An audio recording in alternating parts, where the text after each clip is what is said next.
first speaker made mention of challenges. I think in my submission, I did mention of some challenges that we encountered as we were appointed into office.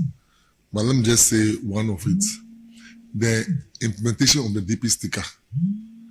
If you know how a group called LIPMA fought that implementation, it wasn't easy. They first started by going to report me to the president, from there to chief of staff and to my minister. So I remember I was in the meeting with the chief of staff and the minister was asked to come and see how best to solve the issue. So I also called my two deputies, and with LIPMA, we were all in the minister's office. And it wasn't easy at all. For one, even to tell me that the time you go to the president, I wasn't born. But just by the way, the LIPMA, what happened was that 12 companies were formed to do number plate distribution on behalf of DDLA. And I don't understand why companies should be doing number plate distribution on behalf of DDLA at the port. We have staff. People are looking for a job. So, by the research we did, it was clear, evidence very clear, that the companies were passing behind DDLA and giving the plates to their agents. That is corruption. That is criminal activity. So we had no option now to cancel, give them 1 month notification and cancel their contracts. Then we got contract staff in to do the plate distribution on behalf of DDLA. And that act, for us to even cancel it and give it, it wasn't easy. They fought with everything they can fight with. But it was a very huge challenge because see people who are well connected. Forget about NDC and people, they are well connected everywhere. And no one like me coming in to fight them. You can understand the threat of my life, the threat everywhere. But we still stood together as a team and we fought for Mother Ghana to win. And the amount of money that were being stolen at the port then was about 6 to 8 million Ghana cedis on monthly basis. Now with the implementation, we do about 16,000 a month. So from 1,900 to 16,000. Look at the amount of money coming to the authority now. So that was a challenge. And these same people are the ones doing the VEMAC challenge. The same people have registered LIPMA. The same people have registered for VEMAC. And the same people have 154 companies under them operating. So you can understand the whole DVLA number plate embossment system has been hijacked by 4 people. I'm not saying they are doing fantastic work, we must crash them. I'm not saying we want to crash them. But we must also ensure the system is good. So whatever car is being checked outside there, we have ample and good information on that car. And that's one of the challenges we are going through. A company, an institution that's open for restrictive tendering. You've all gone to tender for the contract. You lost. Now you think there's a new government. You come to me and tell me that I shouldn't allow the man to work. And I ask you, why shouldn't I allow him to work? You couldn't say it. Now, so if you had won, would you have come to me to tell me that I shouldn't allow you to work? Then he was quiet. They went off and then they sent their foot soldiers to come. That now we should get them involved to work. And I said, okay, if you want to work, before we got into office, the contract has been signed to someone. And we will not touch the contract. So go and see the one who is part of you, who won the contract, to add you to the contract, to sublet the contract to you. We cannot force him, turn his hands and say he must give you people something to do. You went back, you went to the man, he didn't come back to us, and all was a press conference of allegations against me and my deputies and my board chairman. Meanwhile, I have not signed any contract. I have not cancelled any contract. So, what is this whole thing about? From there, then you went to the court. So we are meeting you in court. Then you are coming back to meet us. And we are giving you option. Now go and see the man. Because he has the contract. What we want to do, what we said we are doing, is RFID chip embedded number plates. But there was a contract to enhance and emboss 2.2 million number plates, which is far different from what you want to do. But on humanitarian grounds and in terms of investment, the man has made investments. You were there when he won and started buying the machines to emboss. You didn't tell him you want to join him. Now it's time for him to execute his contract. You said you want to join him. That's fine. It's between you and him. But for us, we cannot cancel it. Even if you want us to amend the contract, this is not how you go about it. You don't threaten us to amend contract for you that you bid for. If you had won, would you have been happy someone to join you to do that contract? So go and see the man. And this is the whole verbal issue. What we signed for them was signed on the 8th of May 2025, when they were not being paid from January to December. They were not being paid to May. And it was their lawyer, Nkrabia Ifadate, who wrote the contract when wrote the MOU, Memorandum of Understanding. Our lawyers also went through and were satisfied with it. And I signed. And the first time was the one who witnessed it. And then Alaji Best Plate signed. And then I think Nkrabia Ifadate also signed, which expired 31st December 2025. Now you guys plan that because we are going to execute the new number plate system and the airline is not ready, you are not going to give us plate for our operations. So you asked all your members to go on strike. And that if we engage any member and a person embosses plate for us, you beat that person, lynch him to death. We have all the audios. We didn't say anything. Lo and behold, on the 2nd of December, you close all your stores, you close all your shops, you close all your containers. 2nd January, you closed all your shops, containers, and these things. Where do you want us to get a plate from? We engage the one who has a contract to emboss the plate for us. And now he's doing it for us you are complaining. Hey, when there is a typical example of Konogukaya. Yes. Because you are complaining. So we didn't take it from them. They said they will not do it. They said they are not going to emboss. And if any of their members emboss plate for us, it's a contempt of high court. That's what they said. So it's a contempt of, he told them that if you are a member of VEMAG and you emboss for DVLA, you are in contempt with the high court. And that they will lynch you to death. So none of their members open shop on 2nd. I can't sit down for them to embarrass my authority. So we engage Omel, and he's doing the embossment for us. That's why they are not getting some to do. We don't have, more or less, we don't even have any contract with them to emboss for us this year. Then rickety cars. I remember we went to Circle to meet the drivers. They said, Massa, rickety cars are all they have for their own. But do you know something?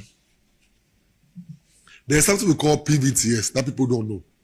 Private Vehicle Testing Stations. Our job was too much, and I think in 2002, we gave some of the job out to the PVTS to do. Now they check the road readiness of cars, and upon their instruction, the DVLA officers issue what we call road ready to cars. So when you guys see cars that is dancing left and right on the streets, and you insult me, I have not done anything. It is the PVTS that has given them the right. So if you check in my address, I said that we are going to strengthen the PVTS. We are going to deploy technical officers there to be doing more of the checking. But let us also bear in mind that these rickety cars, when we started doing compliance work on them, the same media, you were helping people to complain against us. The same media, Graphic Online, are you here? Are they here? Are they here? The same media, you were helping people to attack us when we were ensuring that the right thing is being done on the streets. I remember the number of stories that they wrote against us. We were ensuring that right cars should be on the streets. the media is emerging as the fourth estate of the realm. It's a very powerful tool. If you use it well, it helps us. If you don't use it well, we go to Rwanda. We go to Rwanda, and Rwanda is what we've caused now. You use it to attack the DBLA compliance officers. Some drivers were even fighting with our officers on the streets because they are checking what is right. Now they are back home too. Someone say, why are they back home? Why are they not on the streets? They'll be back on the street. Help us to champion the cause of the compliance officers. The onboarding. It's a very simple process. We said we had hard copies. We have placed all these hard copies into soft copies. Now let me match Gifty's face to Mr. Ado's face. Or let me match Gifty's face to her car. Let me match Yaboy's face to his car. Let me match Foster's face to his car. Nana Kwame's face to his car. That is the onboarding. This is the onboarding. So that when we start the new number plates, and the onboarding was started before we got into office. And it's a good thing. It's one of the projects we are continuing. Roger office is a good thing. We are continuing it. The DP sticker, what we saw that is a good thing. Even though we didn't understand why they didn't sign, we went to cabinet for approval and we are doing it. So the onboarding is just saying, you have a card document, which is hard copy. We finish putting it into soft copy. Come and do verification. That is you. That is all. And we'll migrate you to the digital platform. If you are going to, we are putting plans in place. If you are going to do your road medical, you can do it. There's no rush in it. Just do it. That is all. And the media, Graphic Online reported it as if I'm saying that if you don't do it, the police must arrest you. Graphic Online, I don't know if I'm going to take that person's girlfriend.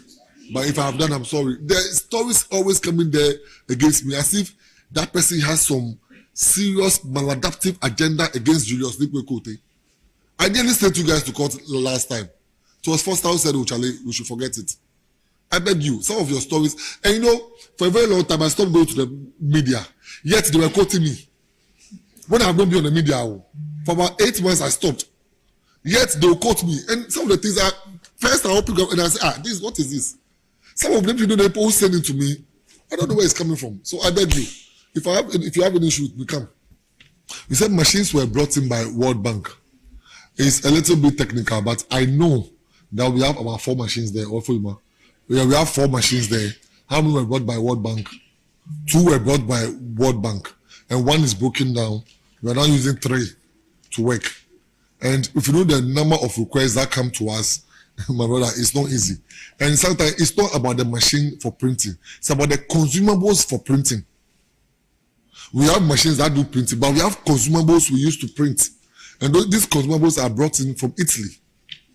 We don't get it from here. And last year, if you check why the government doesn't suffer any scandal, it's because we've implemented what we call the commitment authorization.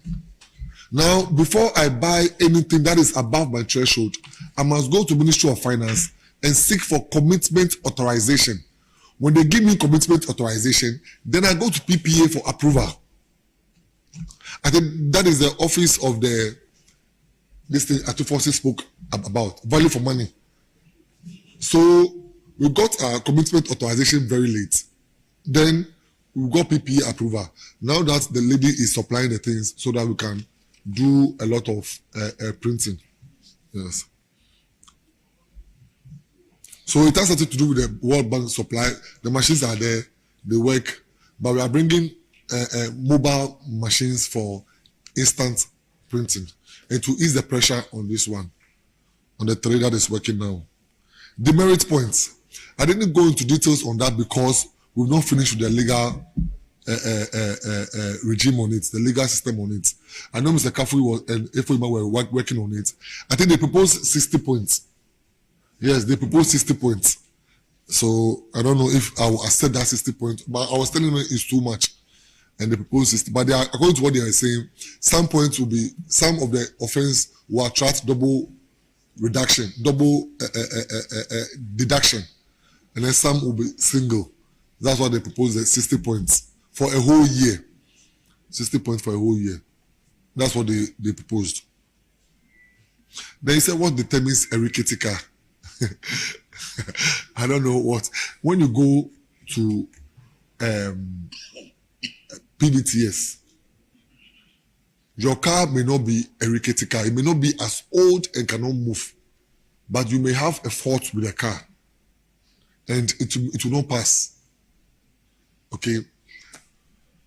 Assuming your car had an accident and is fixed, but it's not fixed well. Maybe everything is done. You are seeing it as a good car. But you get to PBTS and they are not able to fix, they are not able to pass you because there are cracks on your, use it well, it helps us.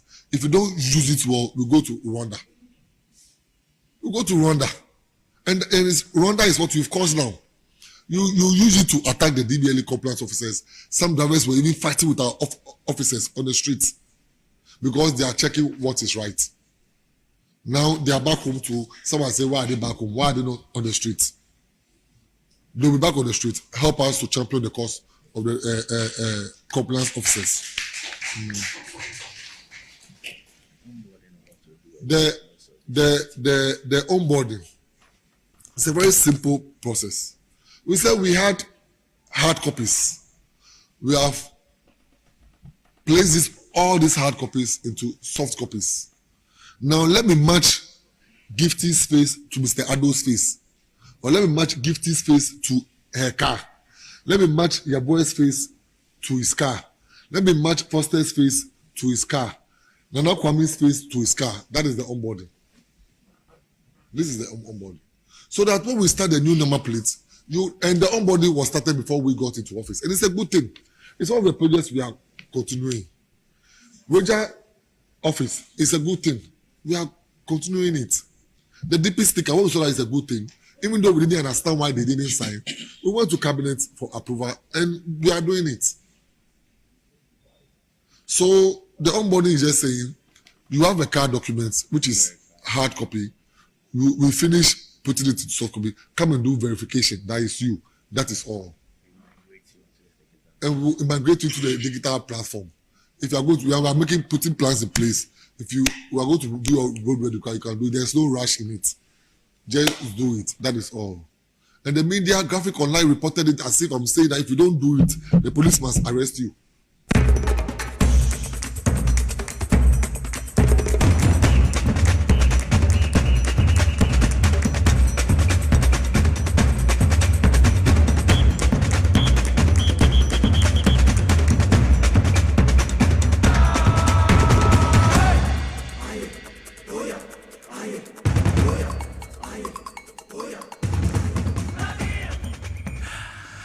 Bochaya memo akwaba baby awo bia wo hwe TVXYZ wa wutie power 97.9 FM akwaba sonkoda me de mawo ende bochaya ende fie memo akwaba de ba inside politics media so show time abo a year 325 pepe in the studios of a year TVXYZ and if you had the 23rd of January 2026. Diamidi so ye Nicholas Yawson will be to me Afro-American Nicholas with the chief driver and account with the ana we come cry.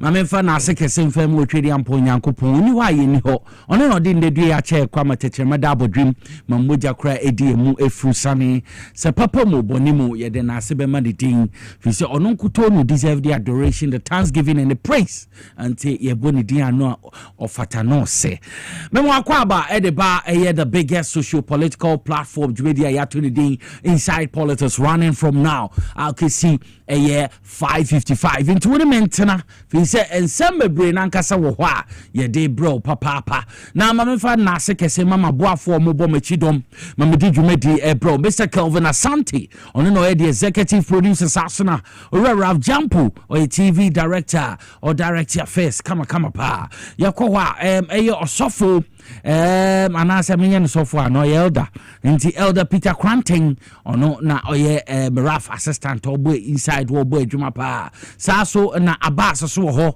Abbas shows keye Abbas ashama boy na ni embrace ade sisi ade ni aye den nti Abbas na tie Liverpool so be ye Abbas why bibia be konkan ebio yɛmfa na aseso ma yɛ sound man Mr. Emmanuel Kisi Mr. Emmanuel Kisi kodi share Mr. Ima mecheche opapa megidi se oba ne nkwala no so omo ofie obia ho ye fenti akese emfe mo meba main studios TV studios be hu cameras really wa ha sa so na ma Francis or say so wa ha oni ya mameta di brother sa so na Kofi the boy and my friend Frankie no say Frankie Frankie a friend say member baby me call ye Frankie yenko se komeba Frankie yo sanity into was smile ono so wa ha ansa na menu about Elizabeth Tego ono we say me ye de adwumedi bro nti me team ni na ya ka bo mande fia dey ye de inside politics adwumedi ye de brosson kosopa make say stations ahoro na agiatum nti omofa adwumedi ewie baby a wo tie me bia me kom ya me diem secondary takrade a sharp 106.9 FM ho make say miniana na beyin pencil otimi denden a wafa dwumedi ma woso tie bi wo sharp 106.9 so na yeko elembela na say axim ni importem na so Western Radio boy dwuma ho pa no so pempem 80 Western Radio wo ho yeko aha for regional yedru ho go so na nanom FM 92.5 the station with ambition make us say so no so edidem ho mamintia na kwame ne ni dom na kukonkwan so edidem ho papa Ernest baba begidi se wo ho ye ene go so adehia nyina mchechia mo mafemo pa mepem mebebe chia mo ho enti nananom FM afabi wo ho ye ko it's not for Souta, na Sankor make say Dunum Radio, no so edidemu ho ma fabi ho some part of Western North, say hinin important so boa communi ade so omuti adwumedi bi ahafo na memfi ho ye ko Tanonova, ho na make say Charity 99.9 FM. Edidemu ho edu ankwanta ne important so omafa adwumedi bi a ekoso kama so na High Radio and also Tano South but chimney important techimanti amoni ade and so edidemu ho ampempem eti adwumedi bi ko Bono Regional nkram kwanta make say border town edemu ho Wonsoma Radio almost afa adwumedi bi a omo Domahin crew wenfie omodo brekum ne important na no so mutie Nsuma Radio wo nkran kwanta and some part of Ivory Coast so omutie dwumedi bi ho ye ko Savannah region and Gligi FM Obole omafa dwumedi bi Oti region Oti region make say Buem FM afabi wo buem ne important bonabo Daniel Kwesi Ashama da Roma edidemu ho sa so na Jasekan ne important so Niwas Radio edidemu ho ansana ye ba Volta regional capital ho to be precise and also edim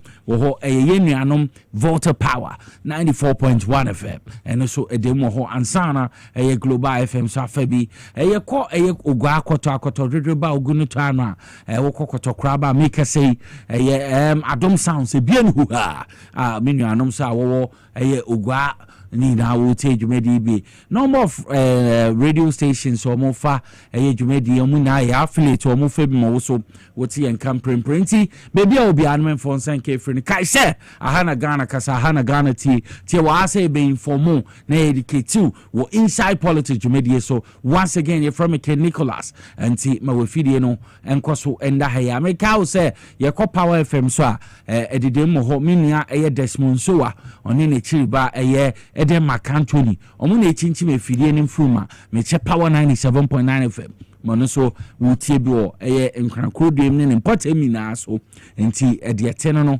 na mamemfa na se emfa mo bibia o tie dwumadi fi se Ghana de wonim se ahana ekase okotie baby dia mfanti suwaro wara yes stream live on Facebook and TikTok Power 979 FM so na TVXYZ Ghana no so edemo ho e YouTuber XYZ Broadcasting and also edema and pim ehwedwumedie bi na omutie bi nti yemfa check say emfa mo bibia otie na ohwe adwumadie biom me say ye from Nicholas ya was Yawson obetumi aframe Ken Nicholas ma me fan check say enfema chairman Sofo Osman Dauda chairman Sofo Osman Dauda oninua Dela Guda onini Dela Guda make us say call aboso gangway cooperative mining ekoso ho aboso gangway cooperative mining ekoso ho chairman so forceman Dauda oni nini Dela Guda ni di makote no ho maminchia says Scott what to say mamichia mu nyina aboso fu nyina me di sem ho ye me kwa apinto a maminchia ye nua Ebenezer Agbanyaga waso mi cheche papa wa pinto woni wadwuma ifo amwa pinto ina me gidi se mo ho ye me bata kwade atakwa nsaye ma minchia chairman Danladi chairman Danladi me cheche papa constituency chairman ono so wo atakwa nsaye chairman me gidi se ho ye nchia kese enkomo ye papa saa so na minchia MP water kwa ora Taylor honorable Taylor woso wo ho te say ye chichi papa shake bibia bokode ye chichi opa ansana minchia takwajata woso ho te say wo ho takwajata ye chichi papa baby o biano takwajata woni boy sini na so ntia kese enkomo na ye bansem no so na miguso bo nkai say nyame ya adoma 1st February ade a the congestion exercise because so wo create Accra ha enti baby a wo bia na wonim se baby a wo no enya de beboa no hwe na twe ho fi say 1st February no kwesiada intimate bia ne the congestion exercise because so the mayor of Accra honorable Michael Nikpapo Alote obedi enim make us say regional minister and kasa so bedi enim na jumedie no etumi akolinda benewa oklu na oma jumedie ne kama pa nti bo ma yen hye so na yetumi aye ne saa ma bibia etumi akọ enkan saa na ende ma memfa birthday a mo dum fe ma Kofi Ebusia Penny nti mre ne drama de nimfonyin beto so Kofi Ebusia Penny di na woda ende nti Kofi Ebusia Penny me mo happy birthday and repair day o picture beto so na mama Ghana fo yina etumi ahwe kama pa on no serious note ye ban seme gu bamba so na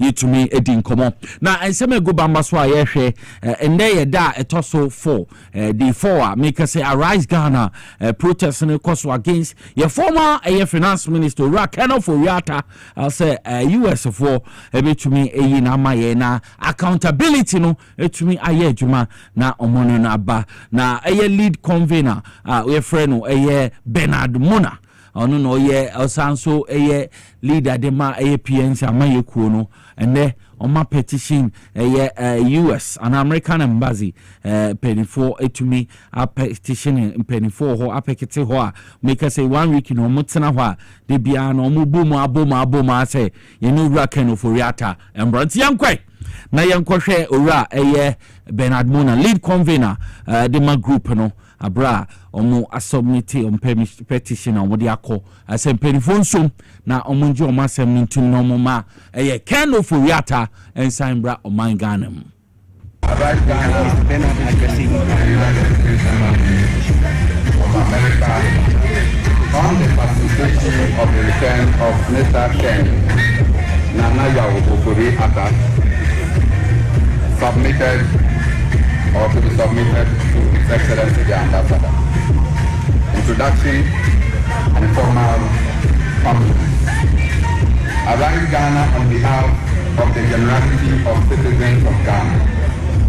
Respectfully present our compliments to the Embassy of the United States of America and have the honor to submit this petition for the Embassy's diplomatic consideration and assistance in a matter of significant public interest to the Republic of Ghana. Subject of the petition. This petition concerns Mr. Ken Foriata, a Ghanaian national and a former Minister of Finance whose presence in Ghana is being sought by appropriate state institutions to respond to matters arising within established constitutional, legal, and accountability frameworks. commitment to due process and rule of law. This request is guided neither by prejudice nor presumption of guilt, but by Ghana's enduring commitment to due process, transparency, accountability, and the rule of law as enshrined in its constitution and democratic practice. Bilateral relations and shared democratic values. Ghana and the United States of America share a long-standing and cordial relationship founded on diplomatic values, good governance, mutual respect for sovereignty, and cooperation in matters of justice and institutional accountability. It is in this spirit of partnership and mutual respect that this petition is respectfully submitted with the understanding that the facilitation of lawful processes strengthens public confidence in democratic institutions and reinforces the international norms of accountability. Request for diplomatic assistance or guidance. We humbly request that the embassy within the bounds of diplomatic mandate and applicable international and domestic laws consider providing any assistance or guidance that may support efforts aimed at facilitating the return of Mr. Ken Ofori-Atta to Ghana to engage constructively with relevant state institutions. Good faith. In good faith and in recognition of the United States government's commitment and consideration of this petition, we have resolved to temporarily suspend our indefinite picketing for a period of 1 week to allow time for a response to our concerns. Should there be no protest after this period, we reserve the right to resume the picketing until Mr. Ken Ofori-Atta is made available to the Ghanaian authorities, consistent with established precedents of cooperation between our two governments in facilitating the return of Ghanaian citizens to face lawful processes when requested by the United States. In conclusion, we respectfully reaffirm our highest consideration for the government and the people of the United States of America and express our profound appreciation to the continued role of the United States in supporting democratic governance, accountability, and institutional integrity in Ghana.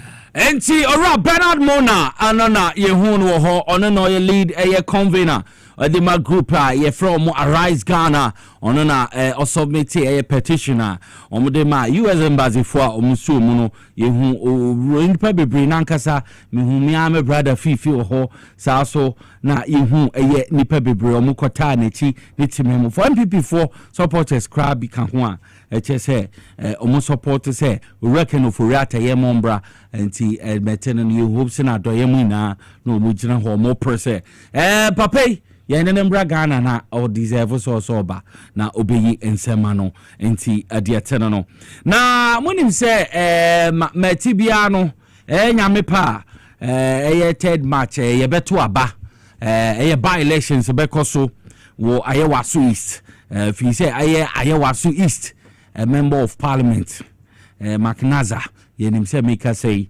wanya media enti make say sit na beda ho na says ya mekwane said the late Yawson East MP Macnaza and wife declared intention say or per se ono so oko by elections ni bi anti ma abem no na ma by elections yenim say ni pebebre na no so o ma ba nim like Ambassador Baba Jamal says ya no ambassador to Nigeria ya say or aye na adwen so obeko Najib Muhammad no so say obeko Sani ono so aye na adwen so obeko Dr. Yakubu so mo ho de munim say wa ba penti Dr. Yakubu so obeko ansa na hajia na meka na asemi hajia Amina Adam ono so say oya dia okobi na says ya no ma bibi akoso a Ghana fo bi mu bisa na me aso bibisa se anse se sia de MPC bi wu ya na omoye mo so se meko ye hwe ma Mfanteman owura ofi mu Hayford honorable Hayford nyame mfa ne kransie ye be kaya onu so fi mu 2020 ye beto aba onya na nkonhie ofi mu no be pie mu se ne wife Ophelia Mensa Hayford ono so otumi contest ye na ye be kaya Mfanteman MP Ekokwansa Hayford abra dia ofi mu no koshia ne kwanhia wo no na ye resigning no wo Ghana Police Service no ono so contest seat no edema on the ticket of the New Patriotic Party ma ono so to me 2020 general elections enti so obehe Ophelia Mensa Hayford 2020 abekwasem ni bina yede ato amomo no eno na we hu enti ono so contest enti ye hwe ekunafo a omukunu mu we omo contest ye enti we ye Mfanteman seat no na nukunu eko kwanse Hayford film ono so okoye we de maame pekope ye bekaya ye maame Lydia Lamisi no so 2020 nikunu David Adaku Dugu no so former MP de ma Tempani ofimo no ye maame Lydia Amisi ono so no oyekunafo o contest 2020 elections ma ono so otumi replace nukunu mowe enti se meteno no ye maame honorable Lydia Amisi no so ono no na Greater Accra Regional Minister bebre nim de teno no Linda Obenewa Akwele Okulu 2016 na kuno NDC parliamentary candidate for Shayo Sudoku Desmond William Okulu ono so onyaka accidenta na arehosem nti eban sa no na ne wife Linda Obenewa Akwele Okulu ono so yese obe contest to July 2016 ye bekaya ye maame na sesi odima Shayo Sudoku fa so ni mu abesi nde ma we so abe Greater Accra Regional Minister nti ono so ono na odaso ono wo hwa we hu papa saso na ekunani biom NPP candidate for Esutifi South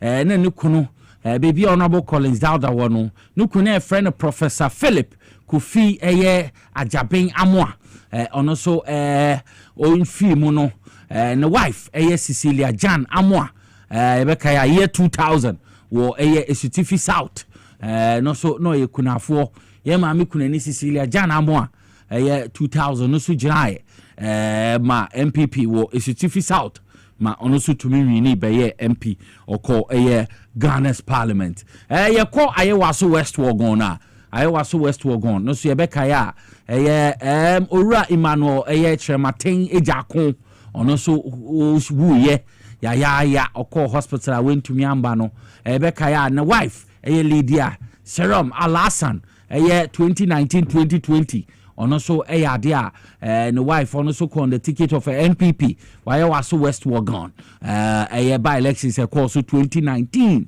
ono so otumi seat no ma otwa so MP di maomo be see 2024 ya Owura John de Mello otumi ye na to say akonya na sesia no honorable Makanaza Ture Mahama no we film Ayewaso East MP we film by elections say because no wife ho Hadia Amina Adam ono so declare intention so obeko ade a opeso otua adwuma pa Owura Naza Ture Mahama nukuno awenye be biko adwuma boy ede ma Ayewaso East no opeso otua adwuma no so to ono so aye say obe contest say nyame ya adom na omode bie form no to ya de ono so beka akofra form na wa contest na wejinem na watu adwuma pa nukuni Ayewaso East enti ye maame Hadia Amina Adam ono so mefi Ayewaso East aba no say si ade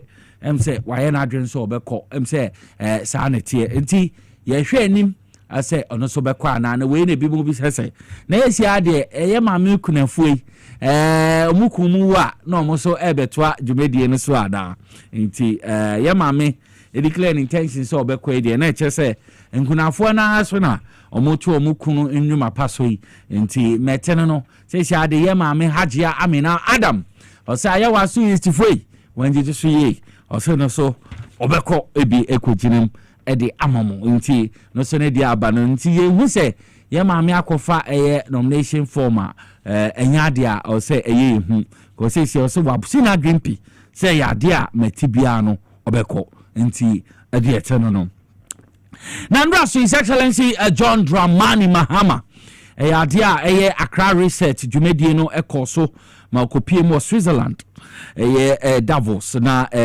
okudi dwuma okasafa man Ghana ho government expenditure any we reduce government size any ama bebre na nkasa na otumi kasa so improve living standards na all maximum ye di ye mine so mfaso okakasa fa sansem no hu na obi man so wo Switzerland yenkwe na yenkotie His Excellency John Dramani Mahama Accra reset nkomo de to so obi man so Switzerland.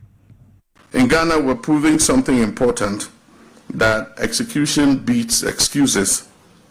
We're cutting government spending and have reduced the size of government to a record low of 58 ministers, including deputy ministers and regional ministers. We're digitizing services to end corruption. We're training young people for the jobs of tomorrow. We have renegotiated our debt so we can invest in our people and not just service loans. This is a resetting Ghana agenda, and it's working because we stopped talking about the transformation and we started building that transformation. Now imagine this same approach across Africa and the entire global south. The multilateral order and rules-based system may be under threat, but we can forge a new coalition of the willing based on a shared vision and mutual respect for each other. What if we pooled our negotiating power on critical minerals so we capture value and not just extract raw ore? In my quiet moments, as I try to find solutions, here's what I've learned. Crisis creates clarity. The clarity is this, that we must build our own capacity to act. There's precedent for what I am proposing. 20 years ago, UN Secretary General Kofi Annan and several courageous world leaders, including President Obasanjo here, made a simple, powerful case. HIV/AIDS was ravaging millions in Africa and a global response was required. This courage created the architecture of the Global Fund, which saved millions of lives in Africa and across the world. That fight succeeded because leaders decided to act together with urgency and without excuse. Today, I'm not so sure. The US is gutting funding to the United Nations system and other global organizations that have saved millions of lives. And we face an unpredictable world. And this is why Africa must be responsible for its destiny. Today, we face a different pandemic, the pandemic of unfulfilled potential. Millions of young people have no jobs, health systems that collapse at the first crisis, economies that extract our resources but build nothing long-lasting. If we could mobilize the world to fight a disease, why can't we mobilize to fight poverty, to fight dependency, to fight the systems that keep brilliant young Africans locked out of the future? It is Excellency John Dramani Mahama Endra was Switzerland and ona Accra reset or day and semono tuja ma wiase amen na obia hu ma ekoso aban papa ba dwumedi odi ma Ghana abaye krabehwe no ode ni munchechemu nyina no ode tuja so wetumi ahwe ma yakate government expenditure we reduce government size we improve living standards edema citizenry ti say wa bon hombodin papa menu na idi adanse say aban papa ba nti bibia so ekoyi papa na mamemfa belated birthday gegege belated birthday Kotompo belated birthday Okese belated birthday Bambala memfa ma the double double. Lydia double. Belated birthday. And comma Lydia the double. Lydia double. And ra udina woda enti man belated a birthday. Baby o be a debi ami huna. Miss oye gegege oye kotompo oye budibu oye bontof oye chese meka na wasresa. It's a double. Baby o be a belated birthday. Na and ra odi na woda no o se kin eto se bia no se mene ye nuanom so mu ni bi mo brofo njanka me no mo che enti ye mame eye Lydia Angel double and do de nani chire mu circle and ra circle no de nani chire mu enti circle na okọ ye enti wo hwe circle Dubai na sepe eho na oche nnuane edi menjanka mo brofo omo ni bi eno na ye hu no circle Dubai na sepe eye Lydia Angel double ono na oche no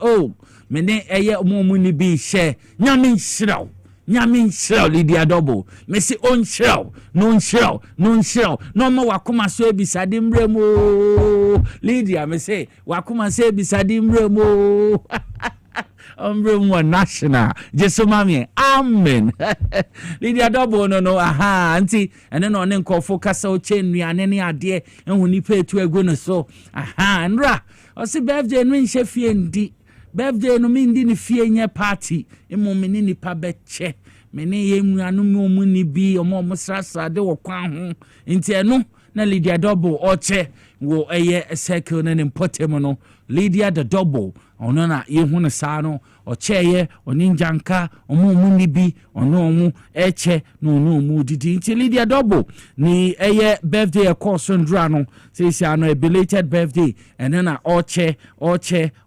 odema enkofo no nyame sha no papa oyo batampa Lydia oyo batampa nyame sha why be nyame kan ho on sha papa bi say me why a bradwe no ntiase so say bi wa wonfa wa mayeku osu ndiagro wonfa ndiagro Lydia double obo kra wonfa na mayeku ndiagro kra na obono ho mbodin ye papa enti dia sa na tie me course no ndra no eno na oche eniema no moma yenkwatie ne nsem odi tuodwa abra ndra odi nkofo bebre na che odi ne birthday no sisu ne se me ho straight ana se nkofo a omo now straight ne so na sometimes edu anopa by 6 o'clock ebia wo ko krom wo so mo da pavement so atale enim entuma nka ho net mosquito net enka ho me hu omo sa na me ra ho enne eya me birthday maka me ho se me nyankopɔ se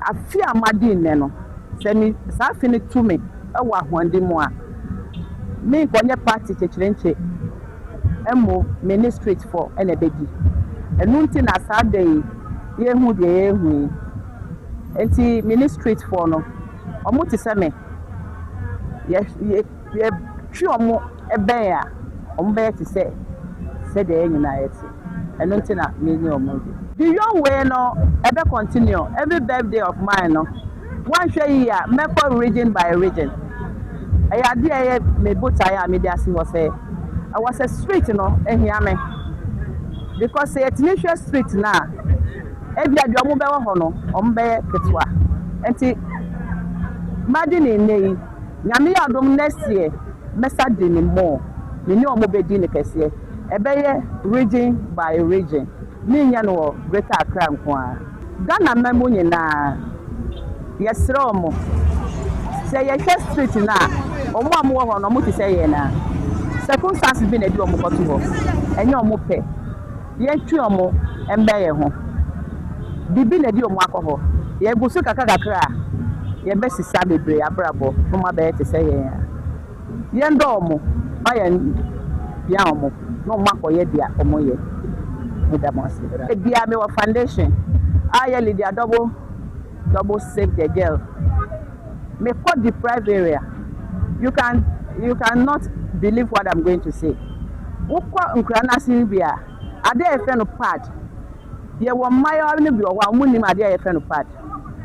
koko ahaban anase body ahaban ewu a no mu de esu agoso na ye enti eye mame eye Lydia Angel Double ono aso no yo Kaikwe Central eye women's organizer Michelle Kaikwe Central constituency women organizer ono no Lydia Double ye mo belated birthday in coma Lydia double maybe I will be an koso now would the nephew measure show so I will name that make sure base na yatwa so ho nti yes so trading ampo yankopon so nkoso nhiraw how are we your batana pa ayemi ye wote ohia wa no sore na oya ayemi ye nti nyame ma wakoma so bisade how anro wodi njanka mobrowa omomu ni bi enu omudi nyame ma echese wusika enhone nye bebre ma wo hwehwe bi onye mawo Lydia Double the national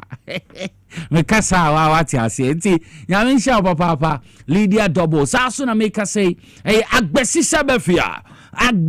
sebefia me chechia wo se wone o voice ni na Joshua mu na motiti hu amohwe nti agbesi sebefia ma memfa nchi akese emfa ma oyi papa na me ka wo se ene monologue ya de brewe power specialist me say power mo fenche mo victory victory garlic mixture na eboye chidomti yentie bibi emfa victory hombre sesia enua victory garlic mixture na wati ni bi na tia ni say na edro ni tie na no pasem ne say edro we adwuma ye titru pa ne say ebeboa anano na nesrade e wo ni padua ni muntin mu ama ohu atọ kura de dika obabi wo ha okonfikyire a ema edro a wuhia ye victory garlic mixture ebi kura ho bekwa ewie wansa na ba eye victory e na wunya victory no ma na busumi biara ubenya ofikyire akwa empa ho kura eno de achi a obi wo ho ani ti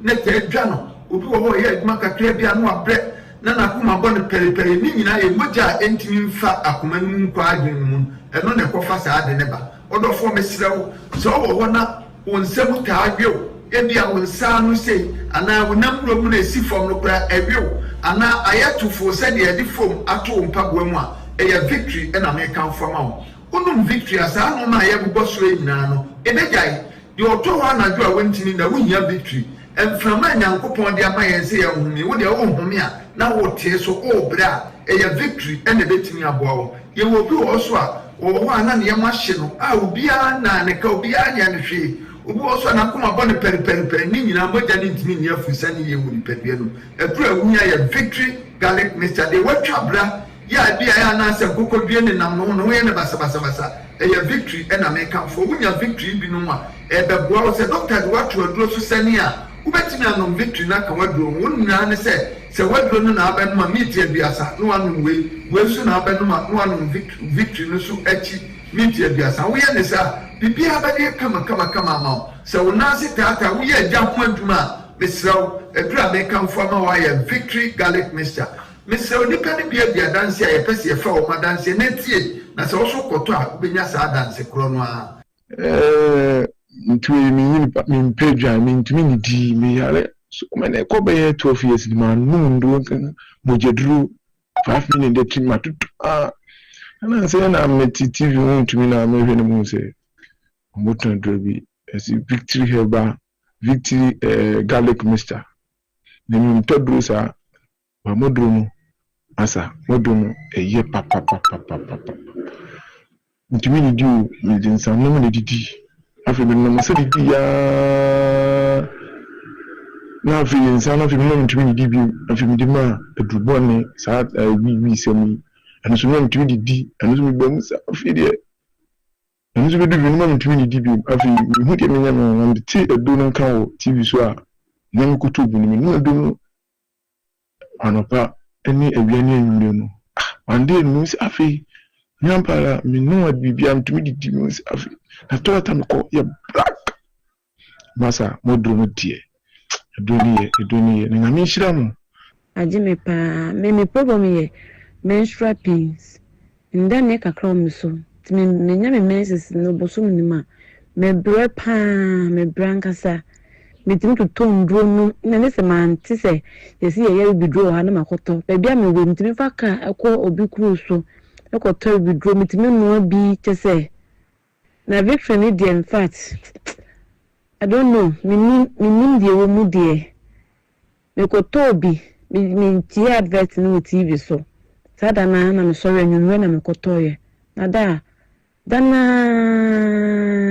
me say ade yi to me padi mu no mo ja tropa yi to me padi mu ti me twa to me phone so kura say ha adwene a enka me de betum aka ho na mo ahwe te say so wa hwe ye kwa ka se me bia me ya bo hye na me no maduro bi te say efi sada na yi sa mo ja tro no to me padi mu no me nya me se no maduro e ma me hu sa e mo ja say bi like say quarter te say ni nyina flow kama to victory tie mintimi enja into ho te to de bia na mo ba so mo me so ba so na edon ne me di hu adanse obi si me de cholesterol sa de boni e na aba mi nipadua ma be di atenase wadro ye victory garlic mixture se wunya victory ni no ma cholesterol no se ne na ni density bia no victory be yini nyina afi nipadua no odofo wo pedia to anama ne 024 2545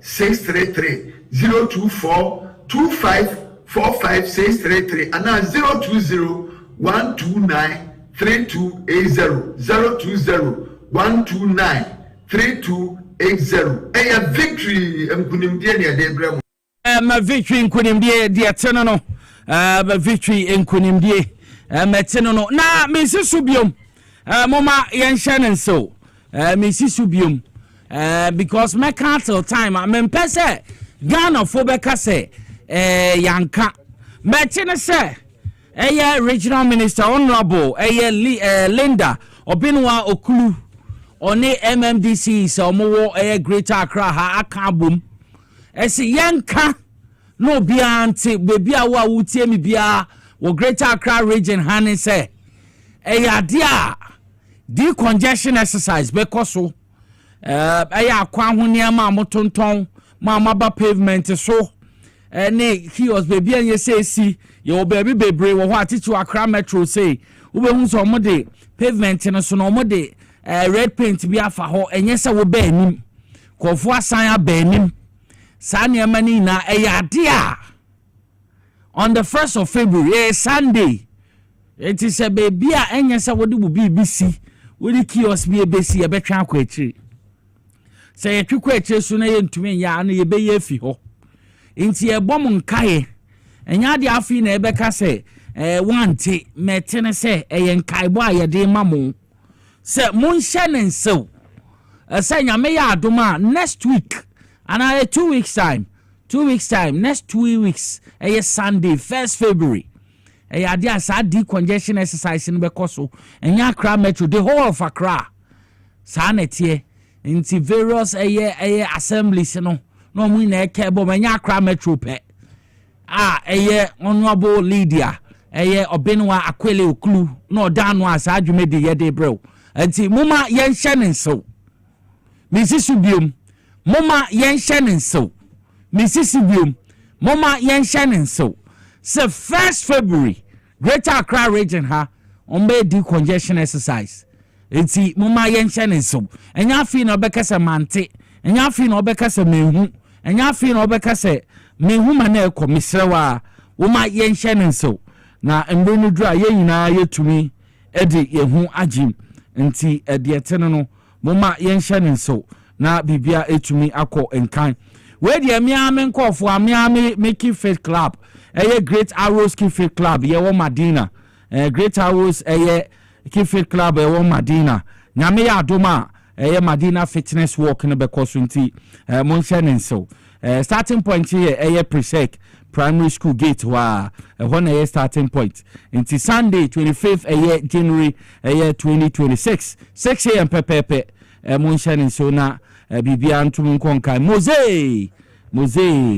Mozat onena omai kanti yami aduma Sunday mumei na ye enjoy ni titi ya ishia wo Kakraba base ho nyina New Road Kakraba base ho na Nikabuka hall ye nyina ye de ehu jim na yetumi akobi ma ayefe Sunday ya nti moma yenye ne sa na enye fe na bibia entumi enko enkan esa bebi adu yen semre yebekọ Dr. Agbezuho me rada Irada Abozo Herbal Clinic Jayatum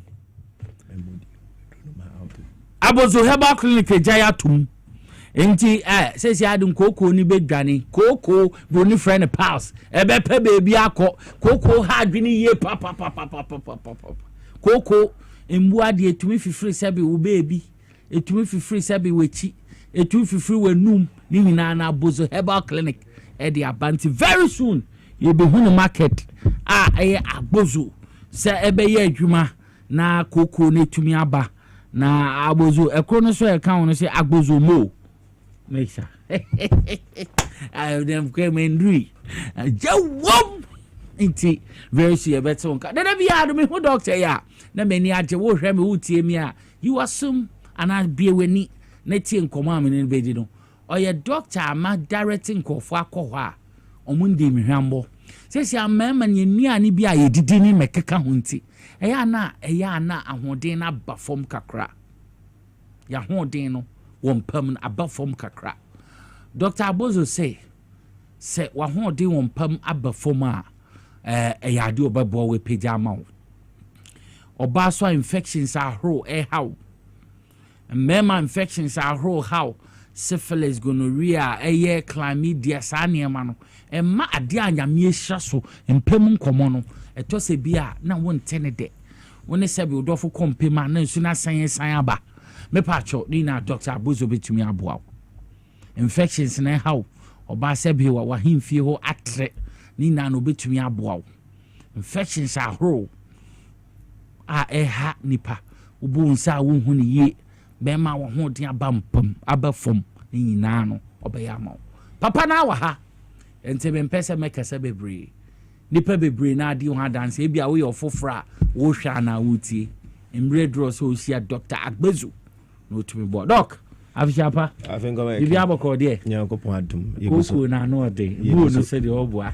yeguso bo adwuma ba oboa nkofo ka wasempa kwan o fa so eboa nipa mpempem nipa so amene mo gabi direct o mo maba ho a wabo mo minimo gehye na yedi nko se doctor we ebu e wate over ye bo adwuma ma any kan fa nchi asronko ema ahwefo ne atifo na se Agbozo Herbal Clinic ye betana sise ya na ye ni agi because ayaresa ekoso wa yahwe honom ya hodo efa kuku ene emema ya de titiri hu sexual problems adanse do so bebri na mom no na se base sexual problems no a will be privacy intiana amanfo adanse a wo mo send de maye ni ade no yentumi emmo ana yentumi nyima wonhwe na nka obehunu sa Agbozo Herbal Clinic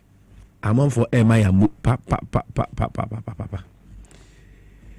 obi afra o se doctor memo amu Agbozo memo amu na kire se nyankopon adum ye adwuma ye papa enti Agbozo mo saa na nkrofo efrayin ena wo mo boy abaso ema ne titiri obi wonu ma wo se Agbozo mikunu efiri so ba mo nchen mo ma ne treatment mo ma ne duru benum ye no ensenchire ne nso nkura me oba ne mehunu wo mikunu hu no anu wotene enti me ma mo amu no mo adai ase eno tene ya twa sa afro sa Agbozo Herbal Clinic se wo yire o ye be ma na wo hwe me na wo yire nya na wase edu anopa no waba won chose mikunu me do ase me mo amu a ene na de ohia ne se betu anamo aba Agbozo Herbal Clinic tie me yi na waba ne yamo waduru no wanom o mema sem no a entumi nyina so o sexual life ati apansam asai o ye ho hwia enye yi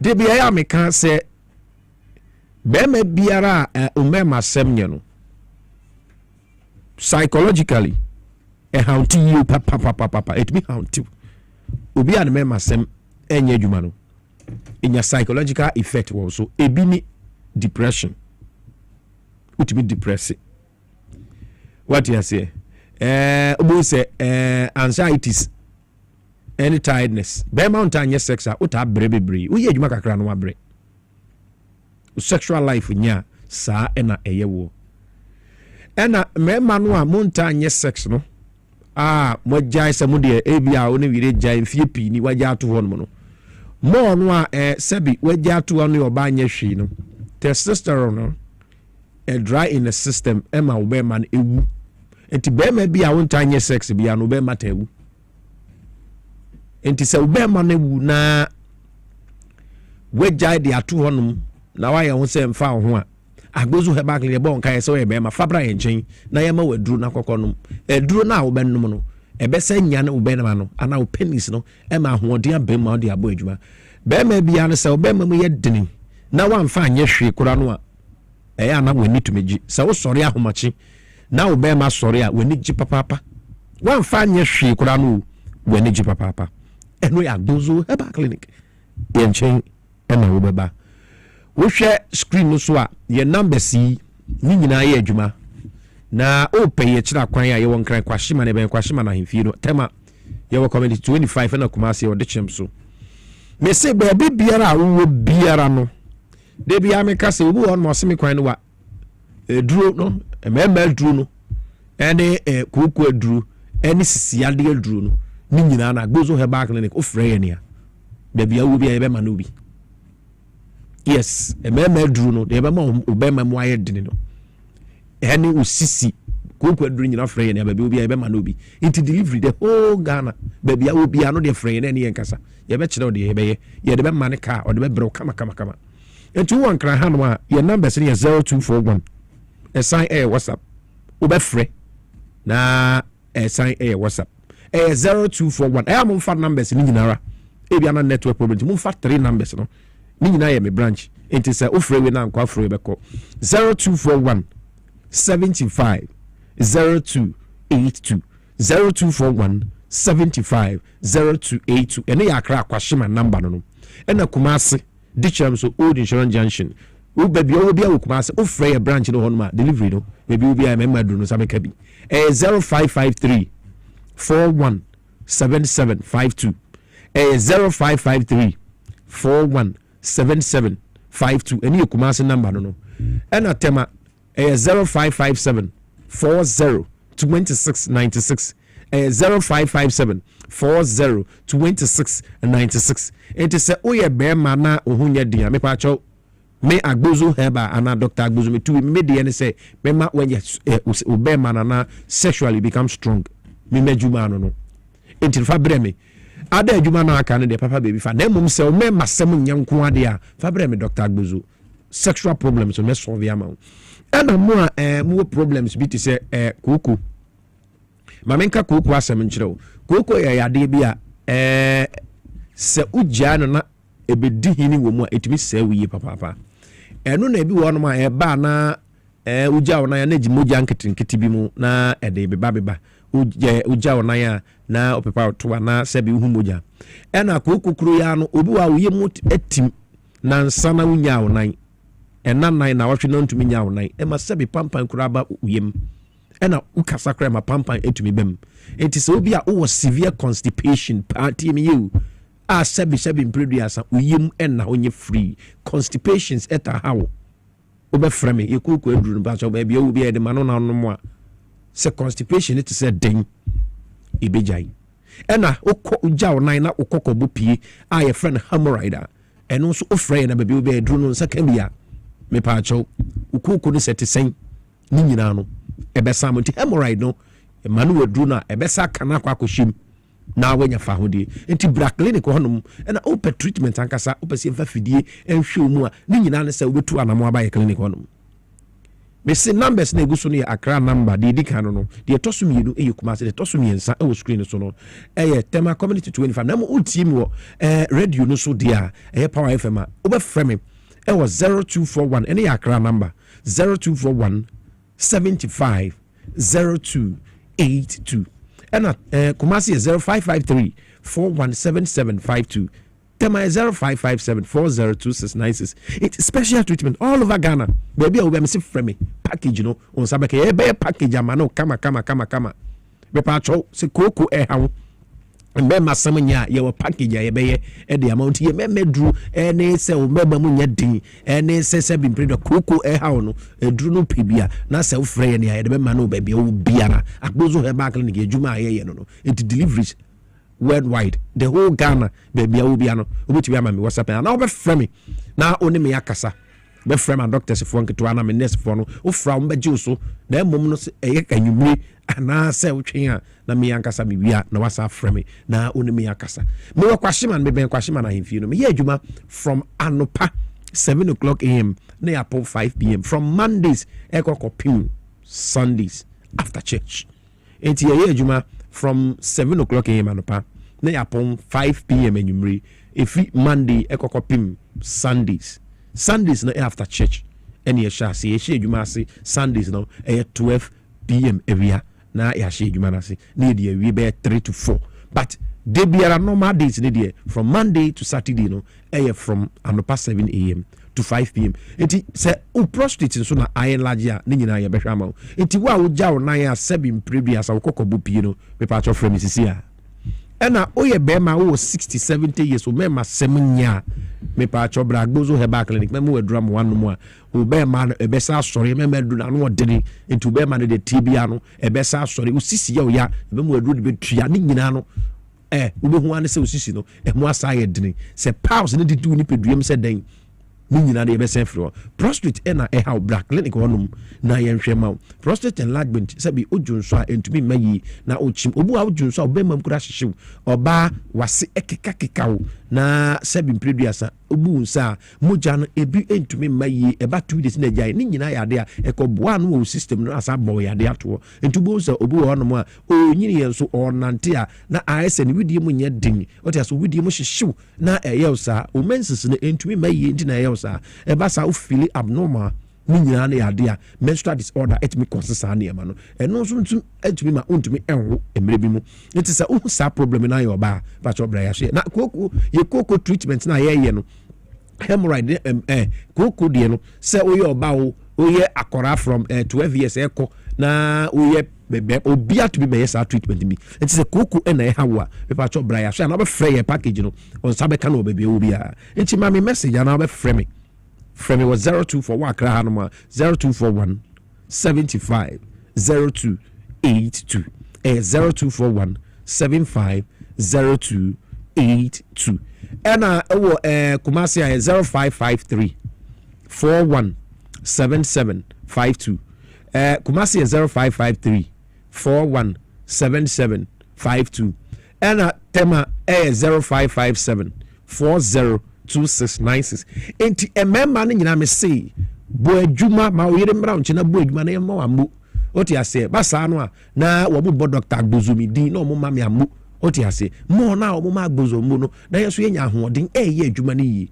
enti se uhu se obi afreme na ahomachi ose doctor nyankopon hira me kuru be ma na ye adwuma me mo amu ni adwuma pa wo ya na se agbozo ye adwuma no me se sexual problems ena ye solve enti your voices ne videos aye won ye ntumi embo nkyere wa dance di no if you say obi privacy na kan yes adia akabo sagbozo ye yade ye papa it is a one northern region or western north or buna half or hifanfa na say o sexual problems how which na enye ya batch of pray ye be package neat na ye de amaka dia bro be bia wo bia no you cho be fragbozo and abe whatsapp me was 0241 750282 no ya akra ena o Kumasi 0553 40 0553 41 7752 sorry Kumasi 0553 41 7752 ena tema 0557 40 26 96 nyakupo ad watch na Accra branch e adwuma tema branch e adwuma sanso na Kumasi branch e adwuma etese obema ne wu kojuto a be ba che be hwam ena premature ejaculation ye ena emo ama masturbate ama wa masturbate ama o mema sem no o de boss wa yidem na ba bese no emrante na mo pese mo ko wale mo nyina mo mra gbozo nchin na mo mra beji ye package ni bi mepacho sexual weakness no any premature oh ya brantie na person ko ware afi mepacho brana be so wa ho ode ne hwe brana yen test your machines ye de ni hu say hormones that saying sexual life no ana mpema ho ode that saying ni nyina ya de agbozo e ba clinic ne ye pacho tuana mombra na ba treatment crunching ye be ma untumi ma na kwan ne wa mepacho u ka problem ne kire ye ne ye be ma ho aduro pepepepe no so e be te say de wa ba ye nchen ne pepepe it will need problem it be the numbers no to dwa SIA WhatsApp obetumi afrɛ me 0241 750282 ɛna Kumasi for no yɛwɔ dichem so old insurance junction yɛwɔ enkra yɛwɔ kwashima na kwashima na hemfie no ɛna tema community 25 Savannah junction Kumasi dichem so mo frɛ 0553 417752 ɛna tema 0557 402696 ɛna nkran 0241 750282 yɛbɛn kwashima na hemfie debia yɛ adwuma meda asesa hwem na team same time next week meda se papa Dr. Agbezo na yɛte ne nka no fra na ɔne ne ndi nkɔmmɔ na kɔ beebi a ɔbɛn wo biara no na ɔntumi mbɔ ntu ayaresa no ano yi ɔyareɛ na ɛha ne mfi hɔ ɛmfɛma wo beebi adu ma menja aboafo nkratoɔ baako mienu miɛnsa meba honorable Peter Yakwachiaka former member of parliament ma Amenfi Central yɛbɛte ne nka saa so na Akwesi Adoma Junior social commentator ono so yɛbɛte ne nka ma menje maboafo nkratoɔ mbra meba yɛto adwumadie no so.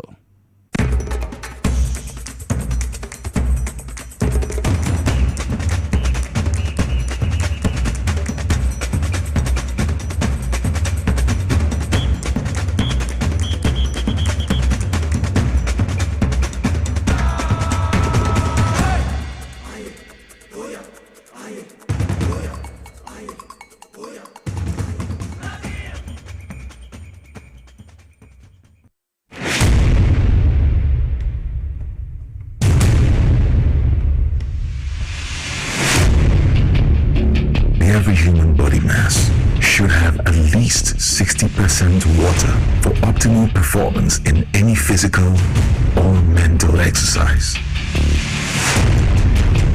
We can help you maintain it naturally.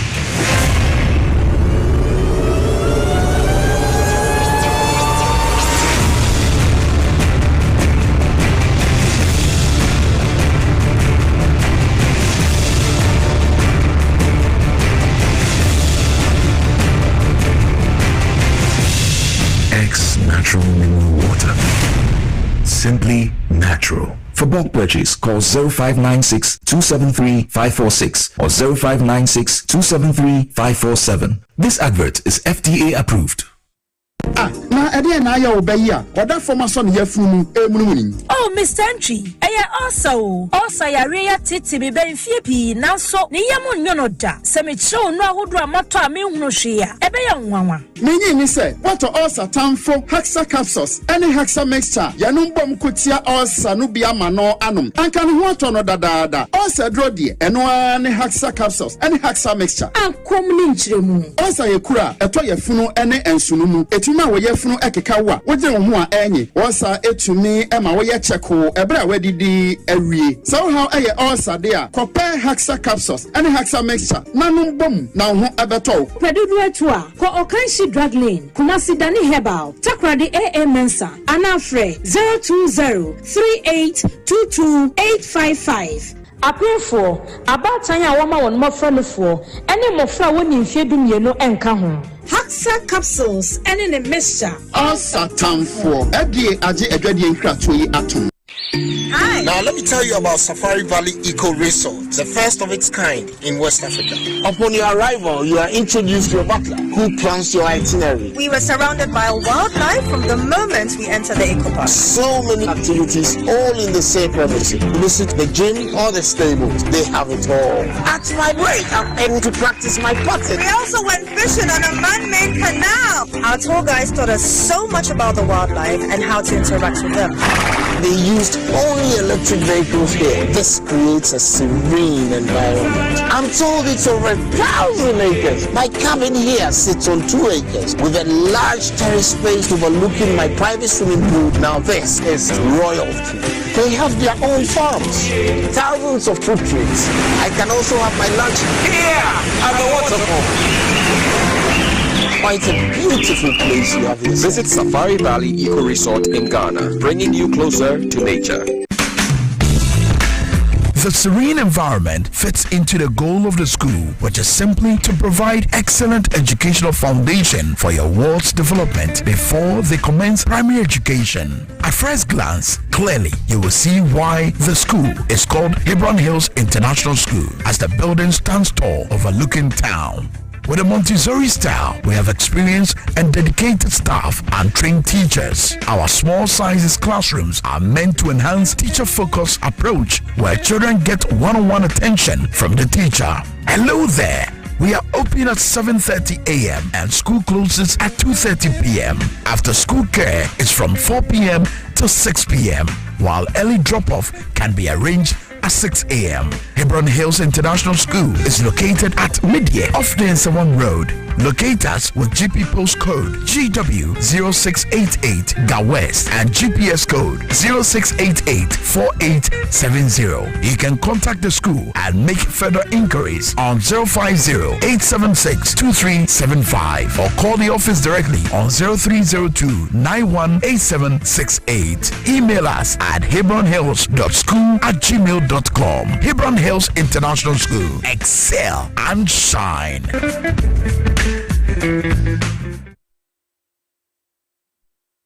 Obrebo eye adwumada. Eboa eyam aduane. Eboa eyi insa free ni peduanim. Na eboa woni pedua ma etena ho yi. Nanso, woni mi say niema a yedi na yenom. Timi ma brebo ye adwumaden sen pote. Mehunda. Me brebo ye adwuma pa. Ebia se mi tumi bibi bo me brebo. Ani, and wanting about the left feet from the Moses Clinic, we have our center about herbal food supplements. We see the brebo, ama a ye juma ye. Ye juma. Fatopa yenumino, anopani and you na a broma brebo ye juma ye. Send a beya, a bit me and yam a jania woody, and see ni pejanimo, a ye moving see. And no, I'm a brebo can't. Ubenya Left Kid or pharmacy, herbal shops, and supermarkets are a bell. So what do those way to up? Fresh 0244 068447. Left Kid, one bread war, one Wikipedia. A dream any mapping for a ma emma or man for, name of what are 1 year in fear to me. FDA JD Cratui Atum. If a crown a minisika, Etia Yemefui.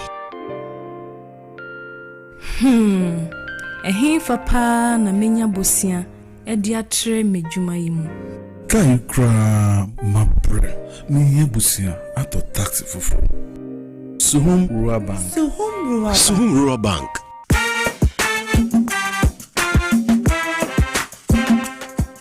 Yamamu akwa baba Suhum Rural Bank. Ya wonhyehyɛ ahodoɔ bi te sɛ dwadifo abosia, ekuokuo bosia, susu account, ɛne daso wɔ hɔ savings account, me bada chain savings account, ɛne deɛ keka ho. First Suhum Rural Bank was 034229186. Na wɔn nso wetumi aka sɛ Suhum Rural Bank ama ene mayeka owner. Suhum Rural Bank entime pa minie. Suhum Rural Bank, growing our heritage.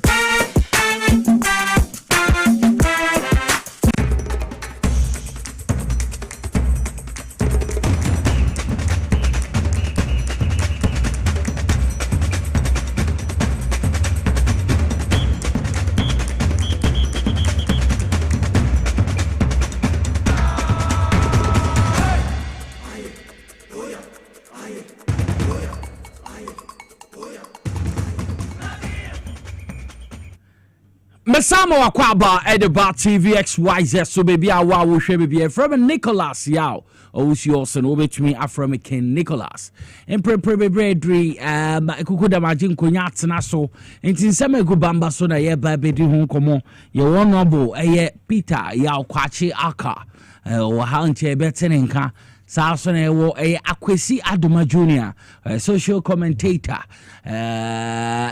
yehu na che yehu na afiafi ende wobepiem enti yene no ebedi dwuma wa ha kukuda me na me no mo bedi dwuma bebia wo bia no enti menfo nsen ke fidie no nkoso nda high power 97.9 FM TVXYZ Akwesi Adoma Junior mpom to say Ken bibia boko de nyame adom yeshi ayache yes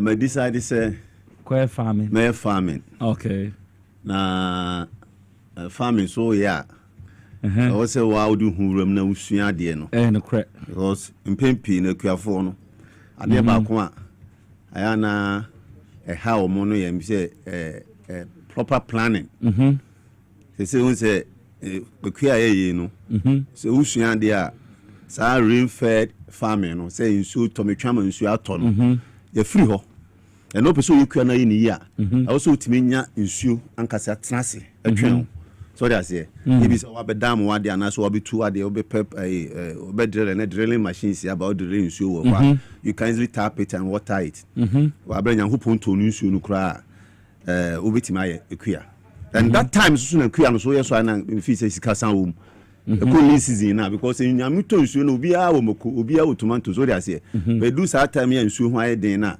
awo nsuo na wonya kakra bia iska bebrebe because dry season mostly na crops na den aweda because aweda je say na afomfon nsuo no ho ebe mo ayeden atimi anyini yi nti so far no be me ho awuram na Ken ansa be region so bako papa mama chia enti na me bai say na say me ba ha na asojafo no dey amusa be kan kakra no na ya yidi o say regional mubu ade region bi anka mrantie ne asojafo shi asa no anka beti ase ato so ka hwidie mi incident say che so mbeche mahame fo ne hwidie ni environment no ade o mukosunyane sojafo no but system na quite okay che so hwe through the leadership of in fact Alhaji Kolinzada what say when it comes to party organization and governance party structure say they respect to see all my leaders of the party. Correct. Honorable Eric Opoku, Agric Minister. Yes. Fortunately for us, Yehono Obano, and I think it's working a trick. Kolinzada Adeba Kuma Nani Ichrini Oba so leader. I saw mu holding in high esteem. Muso Kusuya. So say a very young lady, but perform. Charity Gardner. Yes, regional minister. Yeah, the regional minister. For the first time, Oba regional minister or half. And the first time, they say Oba Bisia Krokrasa NDC for. No, they've done something innovative. And Visa and Memman and Kabana, Rabu shoulders. Third point, you know. Also there be Mahama appointees appraiser. And you drew her. Yes, woman na bebam. And I know person there be the minyan ko house say so we mechia me half for. You know, I'm a half boy. Yes. Nana no FM. Out to here.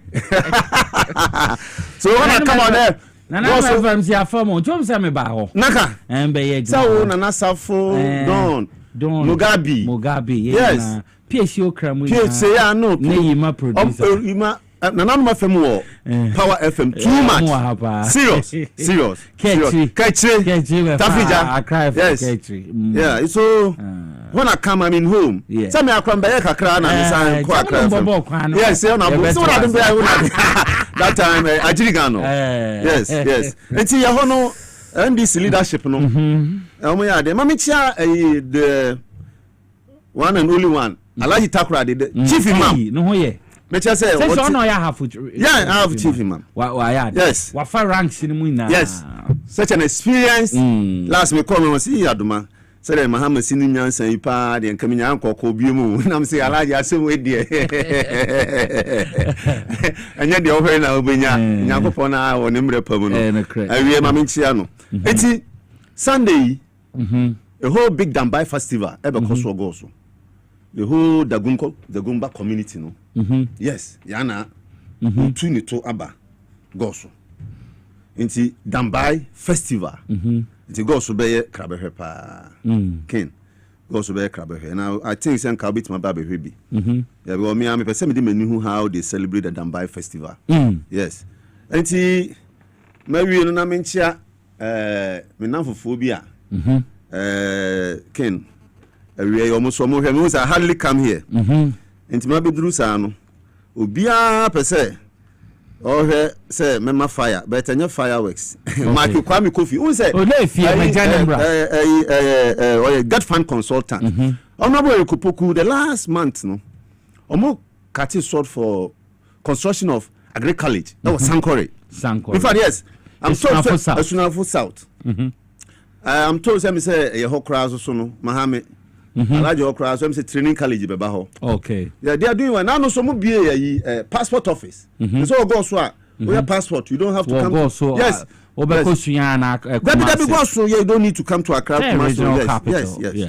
And so they deserve. Alaji Kolinzada betrem na the deputy foreign minister. In fact, go so now I quite new you know region into no day in there as say activities ba okay me say some say na Sunday so crime say new month new month for to say emlante ni bi ko kire omo who say new month company kakrakasi fisika pa omo yes na ekwan keke assembly ho ameka me say na new month pa premu ada company kakrakasi ano o dwa gold kitwa bi say timi ya akwan ni nyina o no makromo mantefo no be demonstrations na police panya ko nyina pa cha I learn say efi Newmont baby antotro so eba we ni na nchomo na ye kwan no ntotro so eba ye friend say hwidiem ekwan na e wo ho me cha say won say me cha do jamfi kumani secondary technical no wo the say wo mahini so na me sa cha de ola girls me sa cha de ola girls na me sa cha de Kenya as number 2 na me sa cha de when I'm started to listen carefully 1990 na me sa cha de Kenya as Anglican JSS now I was teaching science technical doing technical skills so that's here and say me shift about maths at the secondary school and here why community minimum me check kwabransia ohene number 2 mama nas man ne man nyina am choma there because me kopoku quality nkran nyina so kopoku are now the engineers they have your man letting subletting contracts to them some nkran me choma den kitenkitu no no mo say years of me kwano me hyemechi e ba ko time ha na me nu time bo what did I make tell na Plus 1990, ya traffic to me sa satom ko na light ni ho. Na me say ade me commission pesunya me chiren kaliposi me sim pesunya ne. Me ma me hu so a do ma hene papa na regional minister regional director of education. Do ma hene na me ya so Mensa on regional director of education. Say me fi do ma hene kru. No papa ka che no ma me so ani Kenya ase. Me tra kam ko du Kenya ase Kenya bo me se na ho nyina tu me so sum. Hey! Obi am light mu di baba sum.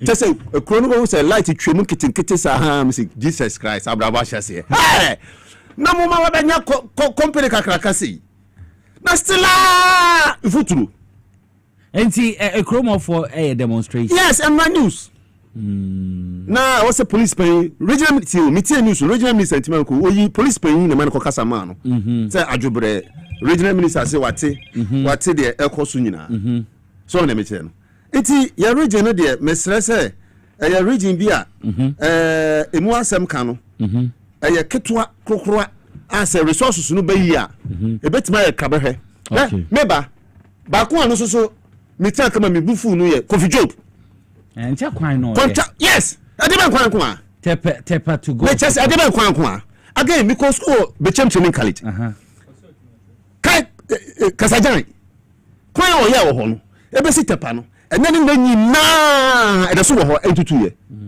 wo hwe kwan ya fi emem eko baby ani kwan ni say ya solid yes take kasajan na ye the same meda go so echi wona ekomem no cause no another company ba me ka tro and kofo na da and enye kasa dabi motor ya from motor yes kofo na da omo ye free ha de kosi baby ani okay so that say sa kwan no but say kwan ye hia pa na de omo ye ya kwan ye hia me say me call the last time me call ya me free me say me call ya me catch ya me free we dem ma hu kwan ne say me so alaji kolizada tundula no enam de call ye na the first time I me call no de me call use GPR2 for car okay me koto gani me sisi hey na me say ma me fu mo bre dwomfo ma omo de sa kosan ekoba no and the quantum of or the volume of dust say kaba could be doing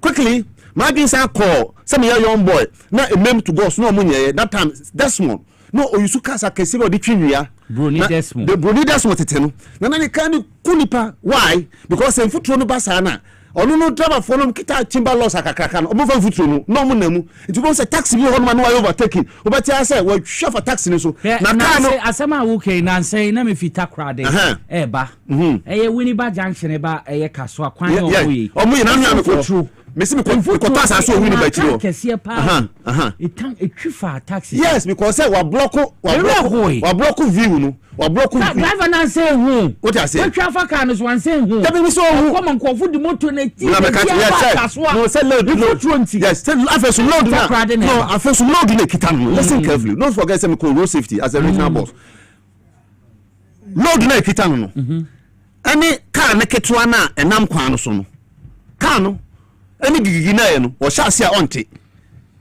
na so obi suma me se me ko pass ase o Winneba chiro ma mbe me se power influence sa de wi solar power mbe so mo site bi ho no nti mu se meti botia no hesem gina kwa ho na me fa aka ke me se metina ka no ma me ko Winneba no futuro no ela me se nanti we na nkofo ya mu de yanu na ne omko yi we me ko ka se a o mo se ma no ya nti fe wo twe no e free kaswa to Winneba ujalo menante sa confirm what you want manye sia mo ye kwan wo di be 2 hours no di twa wo sai ho kekere na me say do nyum na ka ho den so no you see so and say police fire because now am robbers back kwan no so yeah den ko for ba na say police wo so I couldn't tell say an say am robbers ni new technology so mo ye kwan ni wo so nyina de ni sa odu ma ban ho na wo na abo yes PDM ho ma the same thing you understand that enti ekwan ye de ehu hia me fi say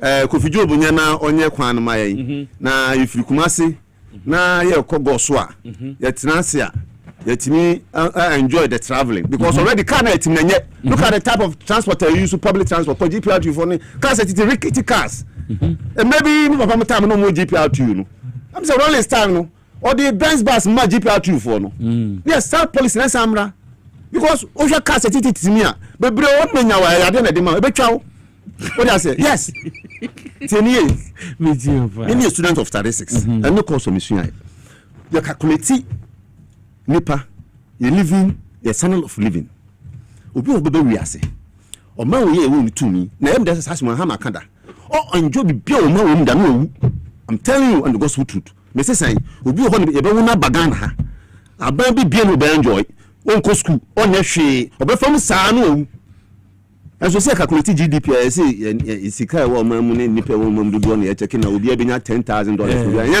na de be kaka obi so sense kan onya bi da no owu obi so betra lan cruise mu saa you understand that enti ye woni ma bi ho ma we call them public goods what I say ade a wo ya o ma nu mu a you hear me bit me like street light baby ho ma also mo ho shrei because we say akonfo nya den like transportation ti say ko for buy o ya say school for nkra mo nya den mo free bus na de agum I don't sound crazy akaba o ma ne ka na wo do ya na nko do sabo botom no adidi e so konfo ata de o me ya no a came I'm sorry so koba because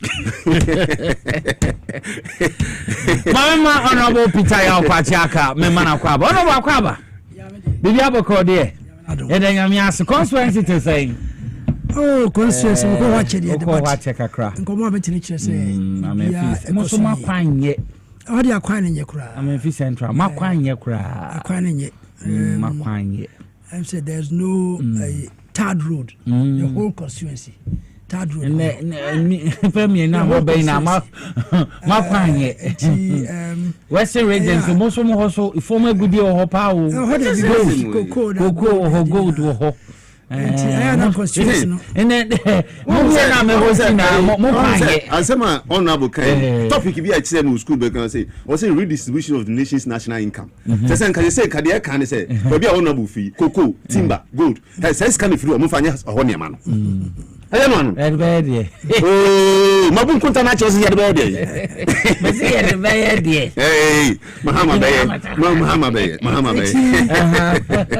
I am a bar, constituents, no catch us a bar, mean can't acquire myself. No, dear, I say, yeah, bar on your topic, you can. Yes, or by but sometimes, you know, it's a 5-10 minutes to be a job more, a job more, can be honest, answer me every day because you're crying from Bordia to Asankigua.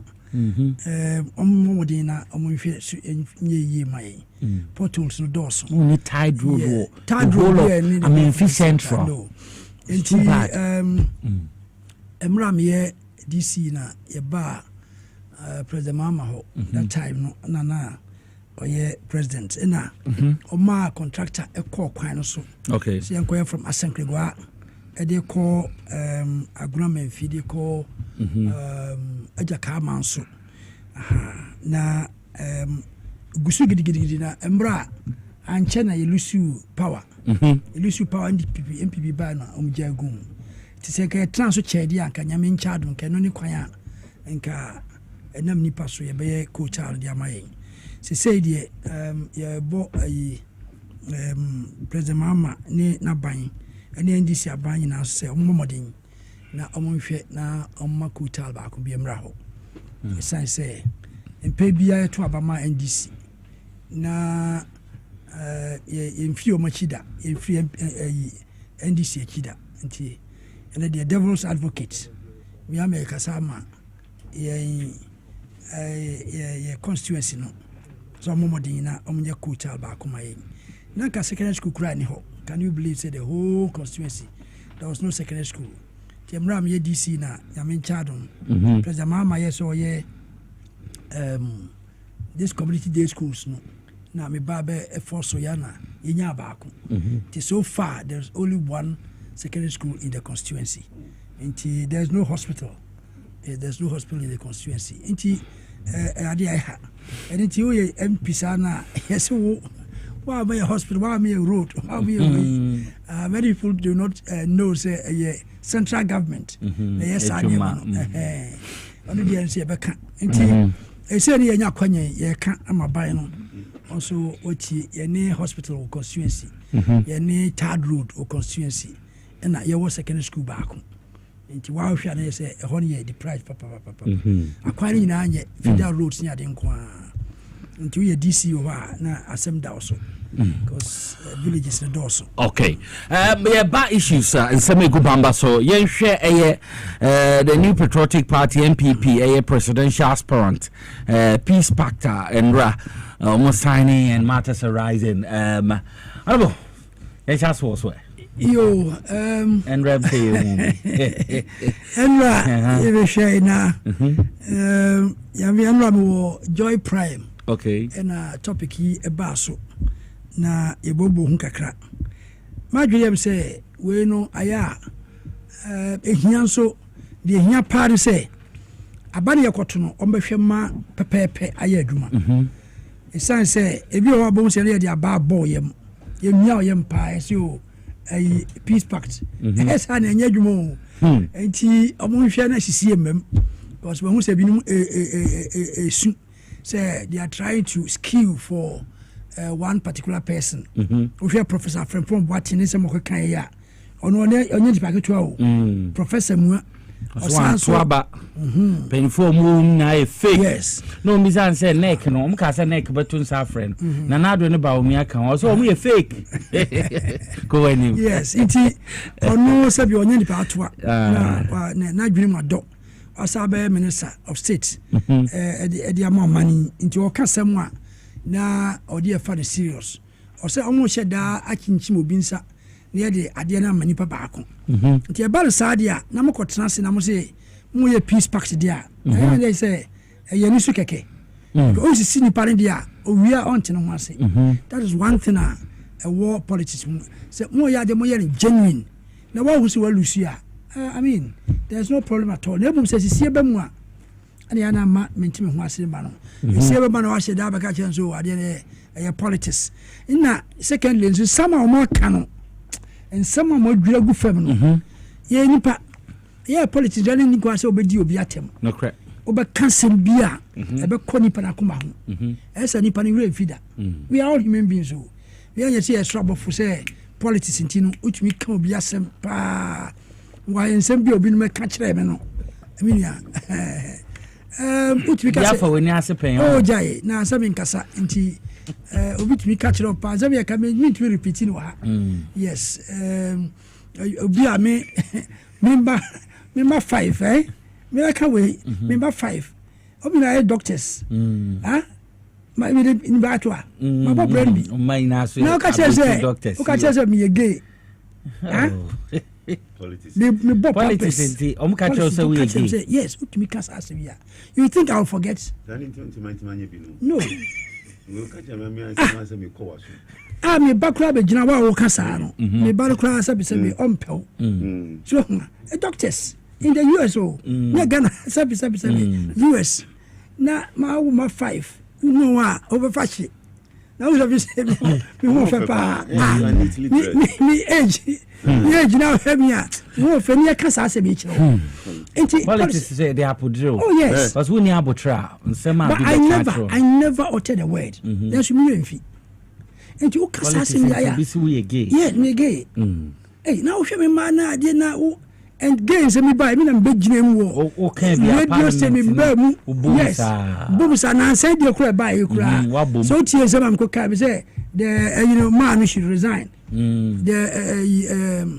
education on resign because yes sir or the somebody be frafra aban no sa nakafo buka o ko tro ndi wu say sa dey ewum nti baka say mahama no yes sa dey I advocate now tweaker sa say bi kire me a officer ni pan bi be fi nti sa dey mo ye no hwe MPP for the year in sama bi maka a kire bi no ni ano hye ti wo feel say sa peace pact anya dia ebe ye adwuma so omo ye no obi mo tete obi ntia bi obi yes bi aye ni mpa obi ti baby obi ti a obi ba to obi chani bi kasa on kasa no o hwe ni sa nim sa iti sam bi ho ya wo bi mumu ya wo ho iti NDC ye ba ye die ye nhwe se obaka se sem ya me ye DC ana ma ye MP kaso MP no anya adwuma nke de o ye we wa hunu adwuma no ye it is fair obi so beka se me ye adwuma pa because o hwe adwuma me ye no ho people do appreciate into bia ni so bomu se won so anya adwuma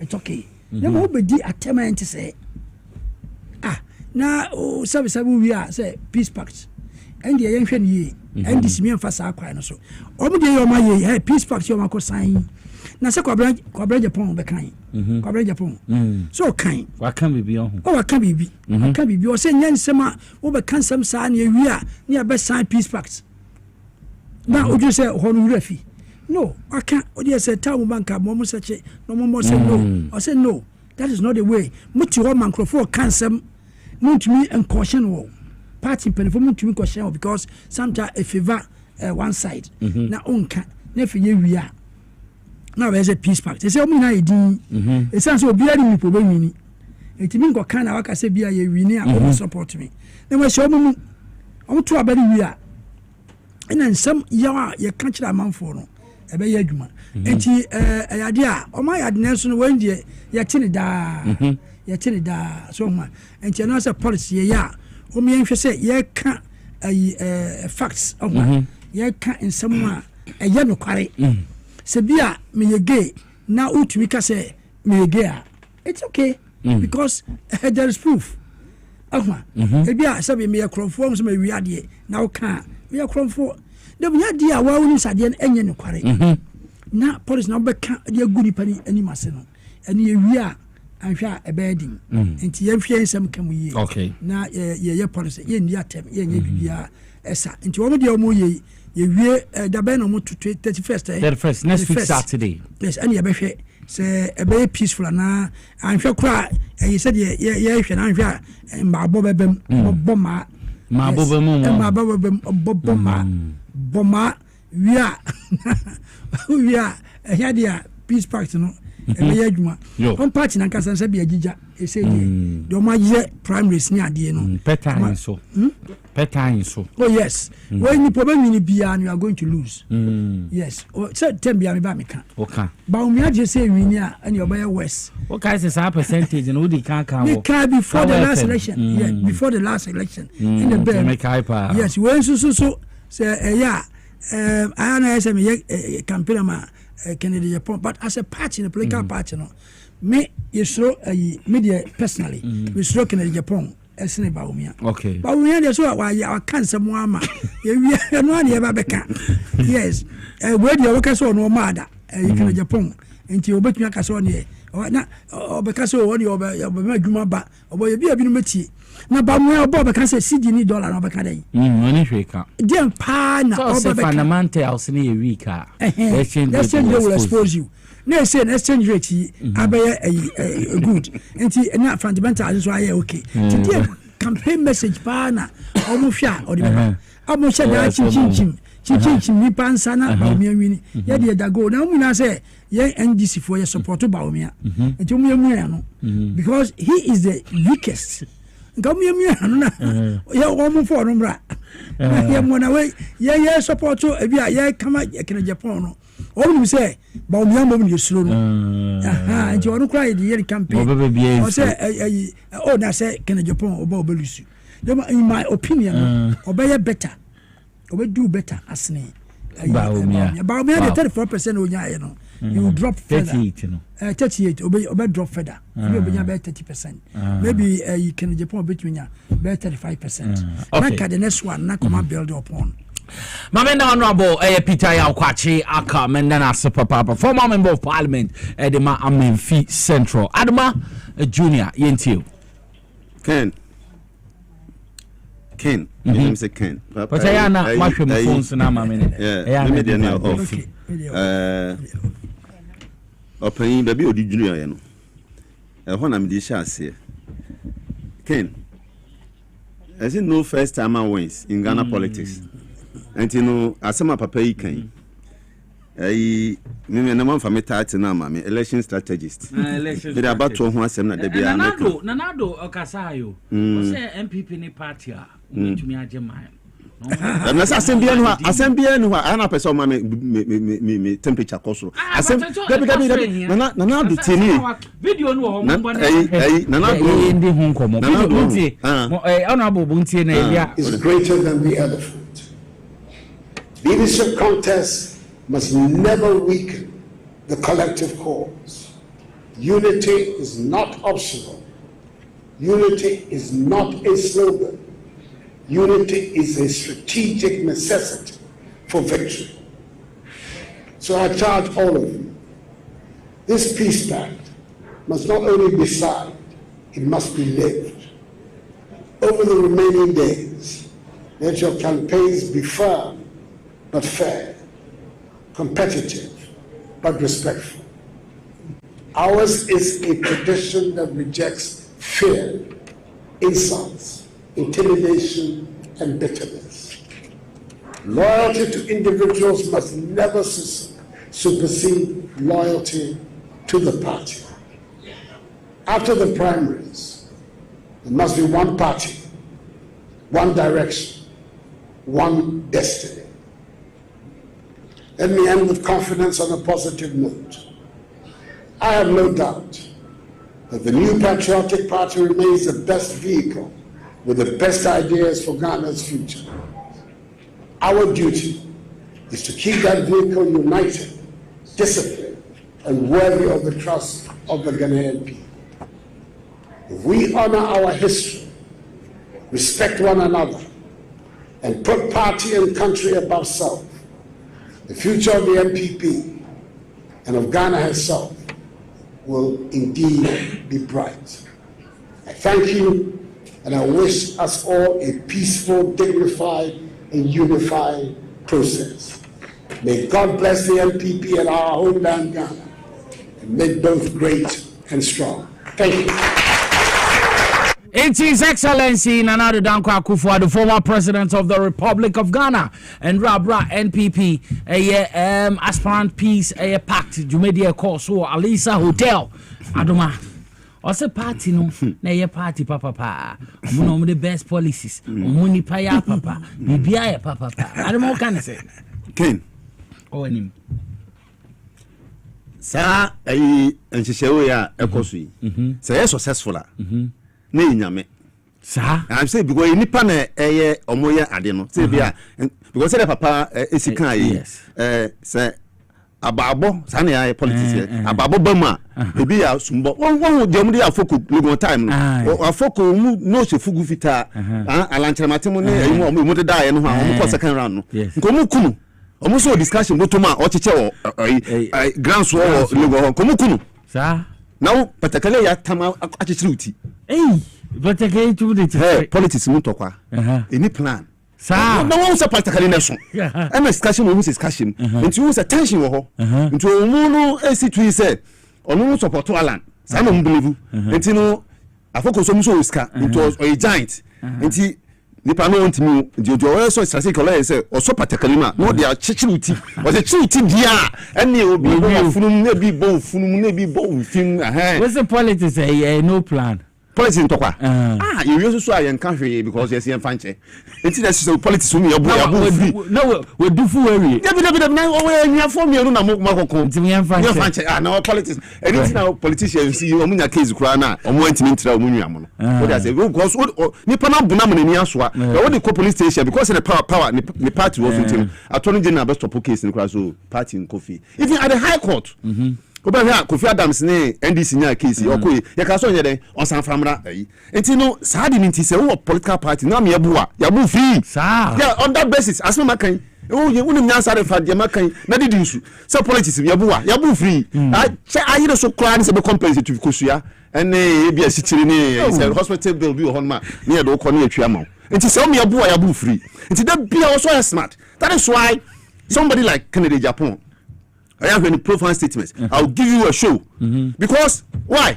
Now Professor Frimpong Boate Kotina Chanawa Kasai. Asama no kai.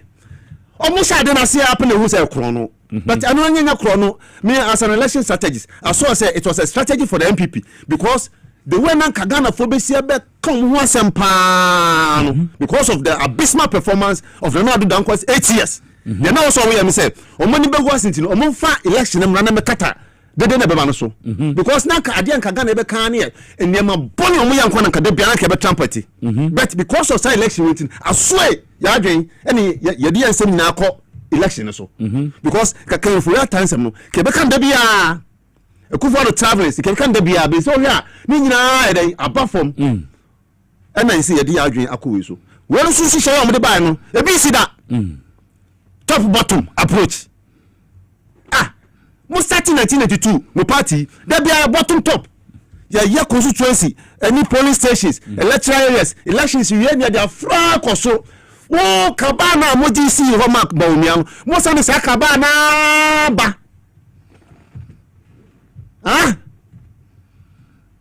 what's it ni job aduma e to mo rent fee mo contest no o woni say ahase na nye na politics so na hyehyɛ no Ken say ashase ne enya awie no enya ye da because why almost say top bottom approach e be see that nti afi adan na we ma na ade akoba ya ni say executives no mutu aba no e ma ba omia we ne ye no tie ni o ni dio pa e bedu time nkom ko top bottom top approach na sankrofo no omotam of office adan na atwam nti sankrofo mo pese mo say use mu ntino ya to ntente na sankrofo no anya den e san to mai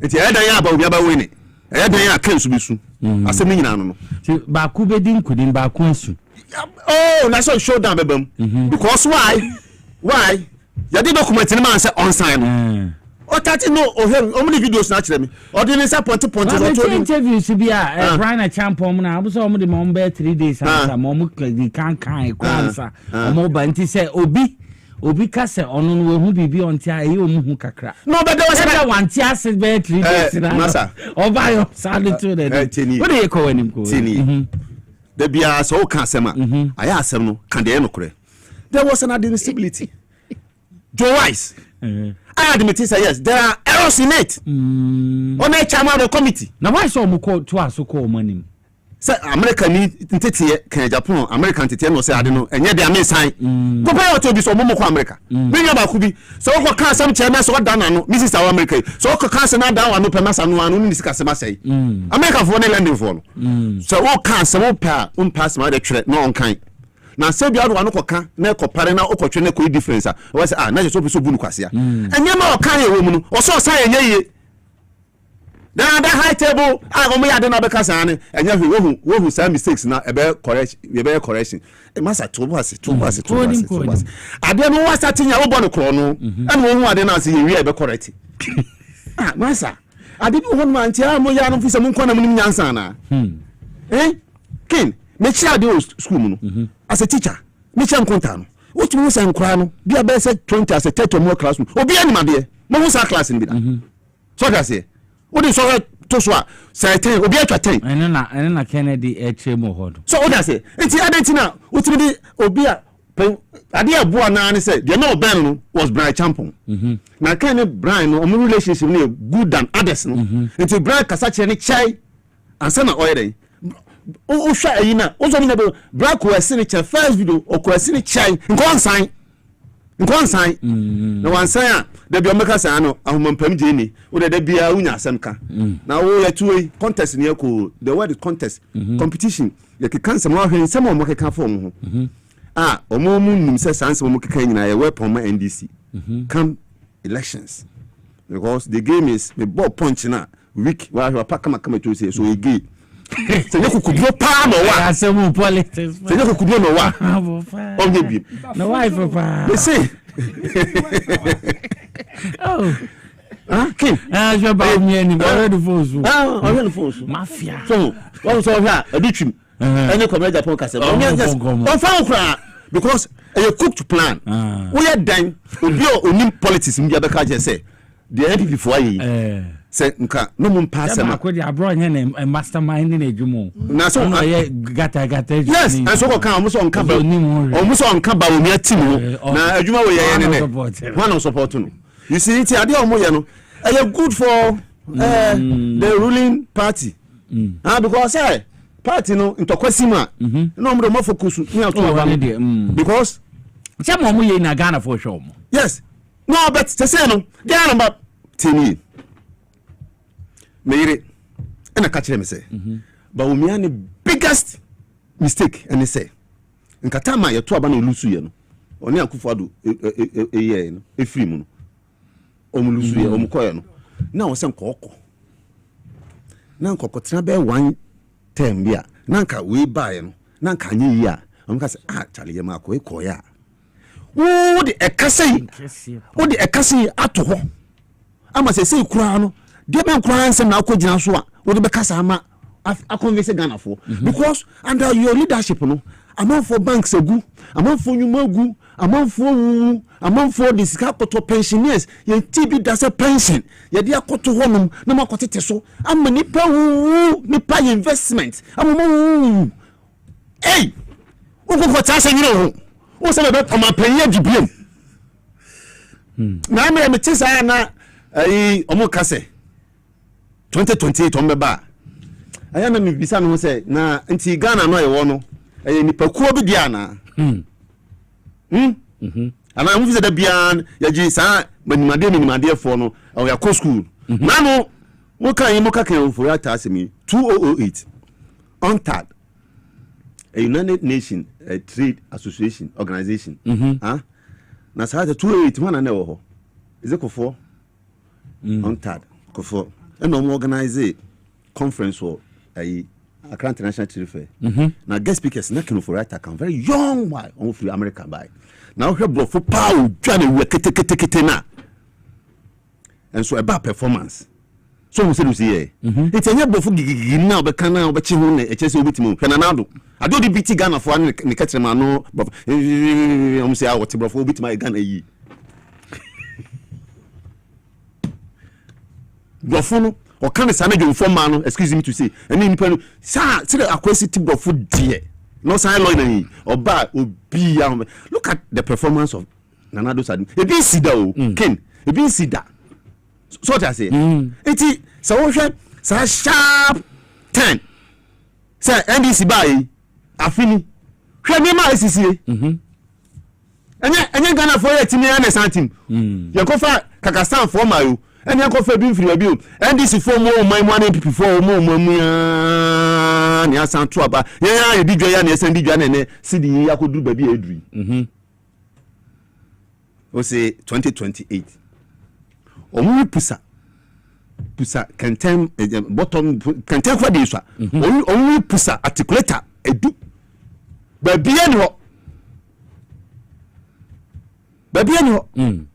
omu tumbu ase no man to kwa na wo system no party no anya den enko from kra amafo buafu ebeka na wo twa makoto aba we na paimu pa ewo mo party mr professor Frimpong Boatin resa obeka na bonten so we fake ka me say Ghana mraya juma was the first ex-president you better no Ghana ha and na do dankwa shukanu for attack because some of it obeka say I was instructed to do by the president.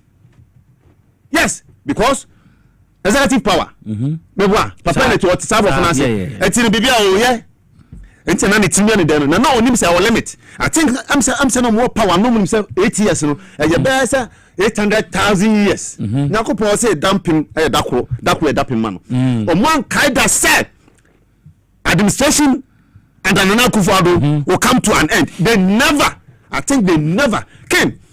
So when the Bena mi adwuma Accra FM ke for ateni ni fie ni me am papa na so ba adwuma no afa na so na yire nse ko work you know me say this man is not serious. Oh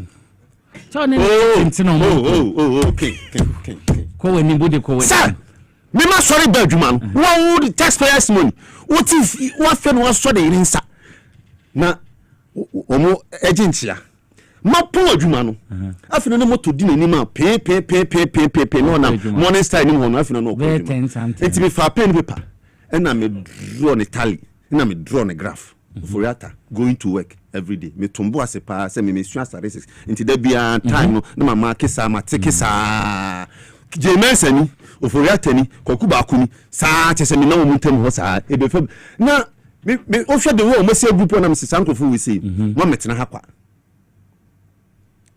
baby amotenu traffic ni ho enso moto di nanim nti woni na na adwen ya adwen say MPP remains the best vehicle with the strongest ideas for Ghana. Okay, Mr. Question me can catch us say o ma wo ye wo mi ye wo nipa bi ho ma omo nya bibia da no mu na sase mu sim me di kan dwe ho nipa o kan ya esa eto mitimi ya president Mahama o so man resources ekitayen se yesi e cheni ya nkan kran bia binya kakra what I say then so enam ebi mo kro no now if you look at the abysmal way of stealing the nation's money check from almost say you see Ghana how ya mra no eduba bia na lawyers na mamra no aya no say the answer 8 min bite no obi tell me want to me say me mani hu tribunal system da under Rollins AFRC I saw the tribunal system want to me say only 1 second can of it only 2 minutes can ebi mo mi na mi hui mo de mchemu ye so what I say eso na ye court yi o ko kape ya say on human rights na human rights saa na lawyers fo bi so amaba o mo na nim asem die asem me die ama wo no trespass na ka wo Ghana ni ti say wo be di finance minister wa ko tra America he ya fra America san bra anu je say san krata asem na me ko ti ya wo se no adwuma ye nyina wanya katwia ewrade also wanya katua oye che free and obi suka chen say enterprise insurance no or my SIC gui so I say Masre a serious state insurance company can for that charge your moduma nyina ye e ma state insurance company ye dey esu omusu they were crying yeah radio adwuma TV adwuma e ntino ensem ne ba anya ma meka o ensem we ameka nyina mesre o ya de asia me meka nka bi na meti amafo ka o amati na mse are UT banki owrai yanka so ne ko didi ye ne daipo ade che no gu bank ko via mo aben obasi TV o kasa nya no osu MPP nisu ya pehe obo golf o saye o yen social media o say yes afini pehe nti se woni nipa o ma na nados administration ama omo ewura ahoso omo ya Ghana ni one omo wura aho that's why I'm hammering on standard of living omo wura aho primarily because o ya Ghana ni no di sika ko business okay primarily because o ya Ghana ni no di sika ko to pension fund say enna ho nemfa nya adwuma man na obi si ne political power yedi man ntino otimi ka jo say wu sika na da ho no ma teso Mada say Kofi Kwesi Adoma Junior na etene nka no mama Sambro no bo Peter Yakwachi aka ho abo yenhwe Arise Ghana ene Ghana phobia make say omo protesting there day 4 woko American embassy a obo so omo wonde omo tumi de omo petition akoma American embassy owura Bernard Bona no DNM and there day 4 utwem obo so mote hosa bonjom yewe asem ni na ne so owura Ken Okuriata ye hia so bi kaba no ba account for niema bia akoso ano so ne bei na aye bibia ohoi yenti wo so take on that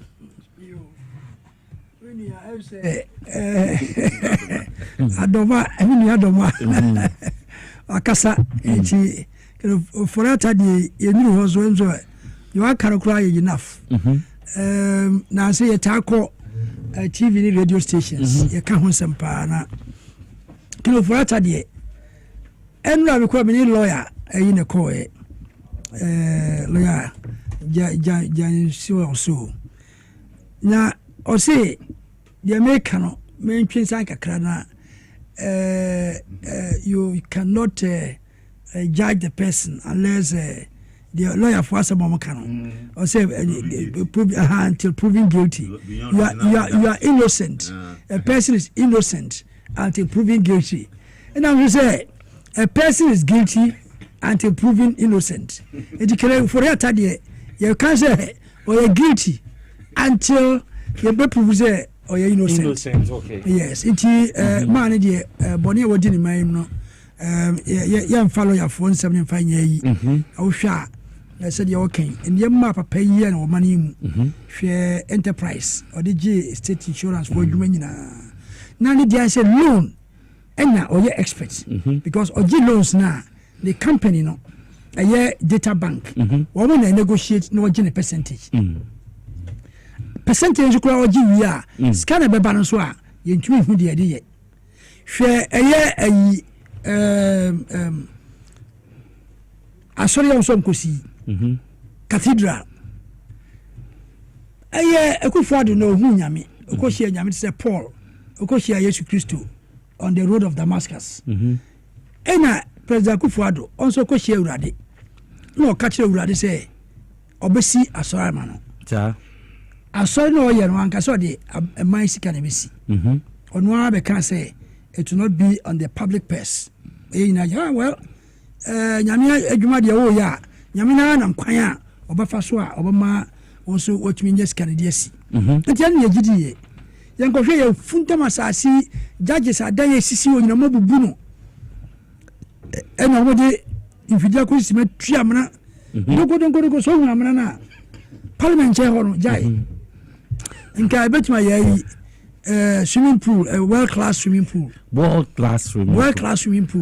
nanka yeso ya kra swimming pool an yenyeska omu tuamna donkoro bubu adan tuamna efe Okuriata beba parliament $64 million or so ena omu de tu sa amana no at the expense of the state apart from assassin adan obubu no sika no mo spend omu de tuamna no esadi na we fana ko kano wa bra wan farmer parliament me yahu se obeyisu o mani sika ntisa na ai plan ko mo draw ya plan no sika na ye no say money ye ko bobo si akura wo tuasani enya be Akufo-Addo ye ya bank si or shed that good banks in Yama, a cow, monopoly.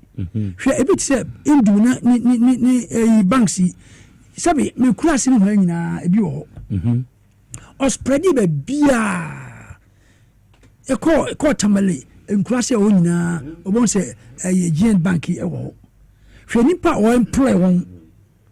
That's when your crisis, when you're buying this guy, a support. Consider the number of people are unemployed. Oh, share a good papa banky. I'm having also the bank is a good. Kofi Amabe, yes. UT Bank. Share a year finance minister say around for the bank. Just say or Tagati Ghana for official me threats. There be the Bumbeska. Send a woman a Japa manual. Say on person a Ghana for na a news casino behind you. We are threatening. They don't go. Sana a woman a fighting my a woman manual and pass systematically. They were doing it. Then I can offer and yes, I did. Now, what we are, who IMF and we are dear Parliament forecast and no pay or resign or good mine and I don't penny. IMF is a cause now if I didn't or say we are a proud nation. Proud nation. Or just a young Ghana for a proud nation. We are could America. Finance minister for 7 years. We are a proud nation. 7.5 years. 7.5 years. What did you 7.5 years? Presidency or not? Finance minister. Finance minister. President from there into 8 years in another pay womb. We say proud nation. Nobody suppose 8 years. But be an owner, we are master of all that you surveyed. Obian Kawasem. Whitey or dress white. And you say Piccadilly. I don't go back and say Piccadilly am robber. Yes. Hey, Papa, we are. Wait, man, Sammy, wait, Johnny America. Who calls a son only a stay permit? Hey, I didn't grass me. May I bet you? I don't share dungeon. Dungeon, let's say you say prison, you don't prison dungeon. Okay, say almost would do your friend. Hey, what's a prison? Not pay more say to so power money so now what here you America.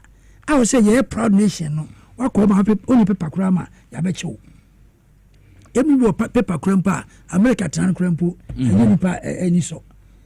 Now I'll come at you. In fact, a idea or the paper.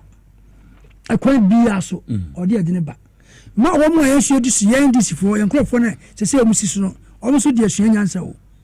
Or mine say, I never saw my name. Or be a balance or a big dinner, no court, what's no free. If I can afford that, now the punishment when you cramp. Yame actually to me, come a beer or that. Oh, shedding pen, that's why. A crumb, I say, or not, you come and cry, and that's Ampanaso. But be a quick of theatre down. And oh, couldn't fear me, said the crumb, I bet that's Ampanaso. Yes, yes. Tell the yes. And I can also police, you know. No, any uncle for goodness. It is uncle for your way. I say, I or my assurance say, only American penny for Nakasa. Now, by all means, we will brought back. Oh, you know, say extradition and so. Where did the immigration, no much, only papers or it's America. When you Ghana boys hostless in a dodgy. Now, the back, you must watch a preliminary, you didn't feel America. You're local. Now, police need a chromo or Clausis Chisa. Dear will be or do I say plane? Or what's a plane? What's a Kutia? No, Kutia now, she infinite. Yaduaba. I've been on a plane now. You did boy CB. A kudo such as or no struggle on man. Even a cavata, you boys, I'm good dear drone. Actually, also, and neck of that also. Yes, a broken was on back. Yamina, a charica. Okay, we're party down the charic. Lydia, a angel double, Okaikwe Central. ono no ye women's organizer and Odini birthday celebrating a man belated happy belated birthday happy birthday Lydia Auntie Lydia okay pause okay okay yo you gonna say so what in kada no that's one atinka ahon fedu am me na me so double yes I don't want in kada na okay pa make say okay oh Lydia who of pa and say ono no that's one ni birthday okopie mu o eye a circle Dubai mo bodeda hoso no mo munniane boy senior oh ya de nyame sha na papa me se wakoma so ebisa de no national na national ntene ah say NDC for so next year na this year ma me come say next year national no ebebe mama nti Lydia Angel double okay quiz central women's organizer ye chechi or papa okay quiz central okay quiz central yes women's organizer wa anti obo adwuma papa so no muchi momonsa so adwuma ye no no no say am we adwuma wabon ba ku bi na pe bi sa na ehia omo wandi pe bi obi oba ku bi na oba ha na adwuma difference Teresa Awuni is that right? Yeah, or winning Lydia, baby, I will be a mobilated birthday. You so good so woody when in cough effect na a senior Mrs. Onkoso and show support Monsiuma now more haunting because it is a drunk who no says no person beam next year and Yamepa, which me aka so honorable moho or ba Ameba Central no bedi Adoma or ba half go so a year for north or no more bedi or so person trim. No ninja nka mo brofo ni ade yes na make an obi ohonuma owiase oba ni ken obi oba wiase no meni anye da no nti no enema si ya wo ye no misa kwachi akesre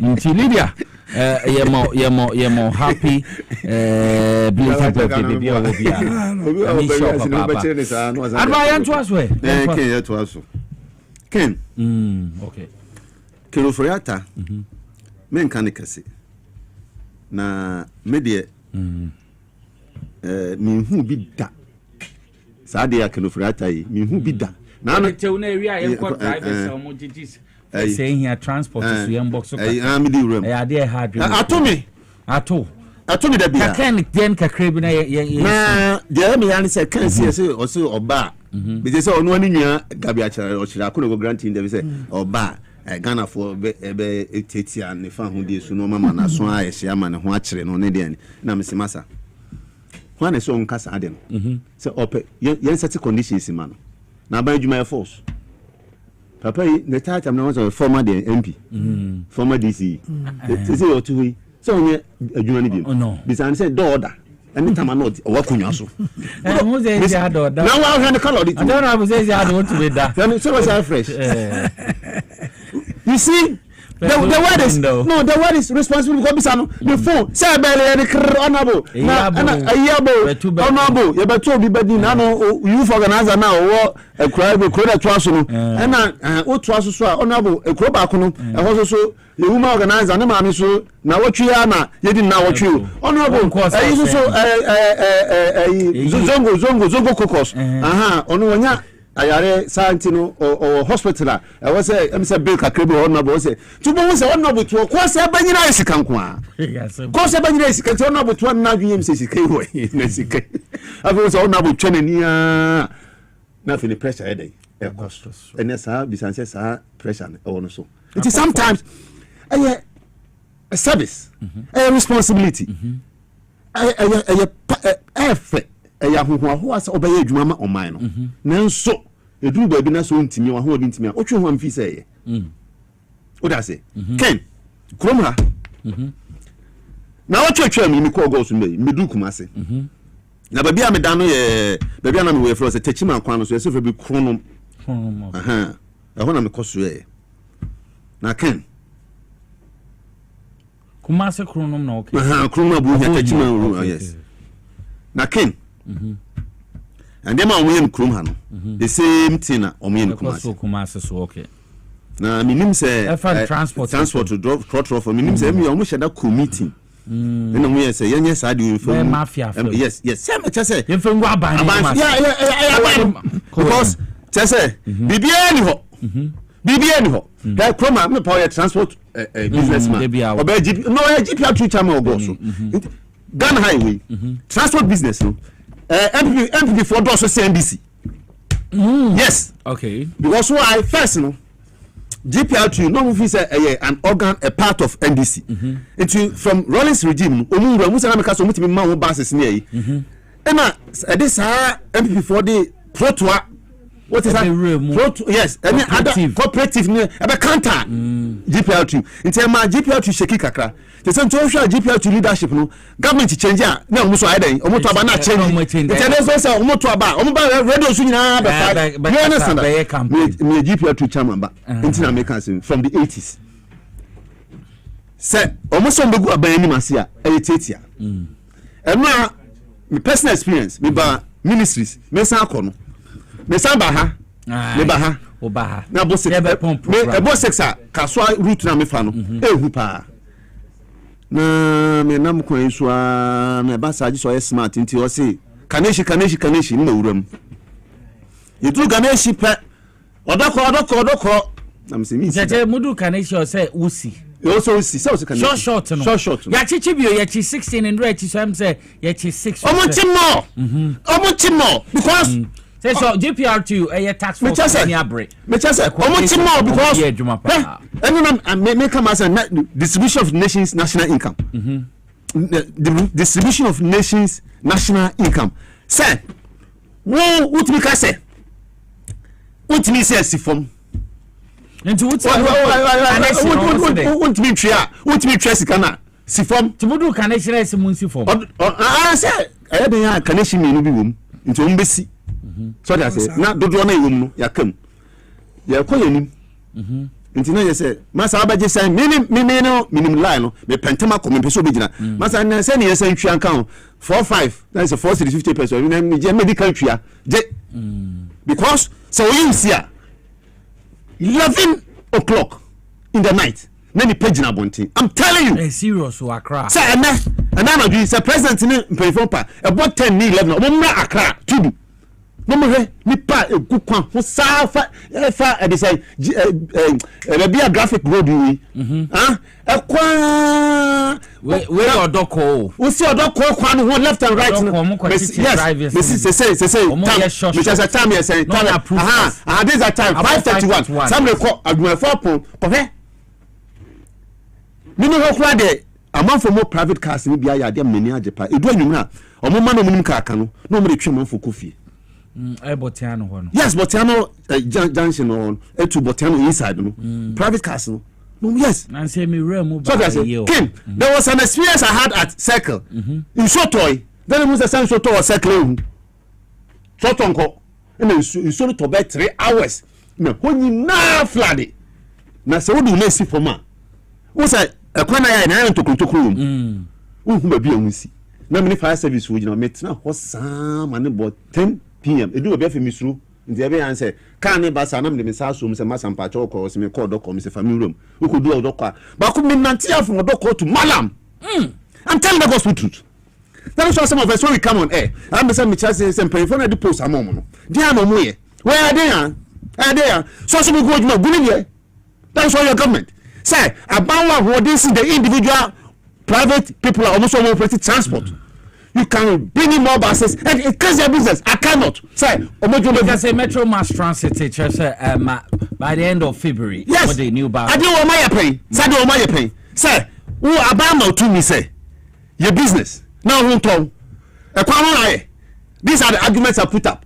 Say a kwan can nam so una ye who true can nam kwan so ya kwan ye una ye what we catch a person say can your audience is also interest can also from what is the solution? The solution is that about 5 years bra na say so obi amfro omo de no na ko hu se local ye yes nipa ka ma hu se onim nyansa se o say kasika tiene ken kasika free Accra Central to Kasua who Accra e ka 10 cities nka ye enupo tiene Accra to be one to Kaneshi 350. Kanesi to Odoko 450. Odoko to SCC. I mean barrier 450. Barrier to they say Tuba 450. Tuba to Kaswa 350. 450 plus 450 and 9 cedis. 350 7 cedis. 7 plus 9 16. 16 plus 450. 20 cedis 50 pesos. 10 cedis. 10 cedis. Look at the figure. I'm saying 10 cedis. Look at the figure. What you are so? I'm number form. Spare parts dollar denominated business reality. Yateso number form. Who say abana oteso no we o hint no wono wa increase 10 year argument ni abana ko increase transport wa decrease transportation fare by 15%.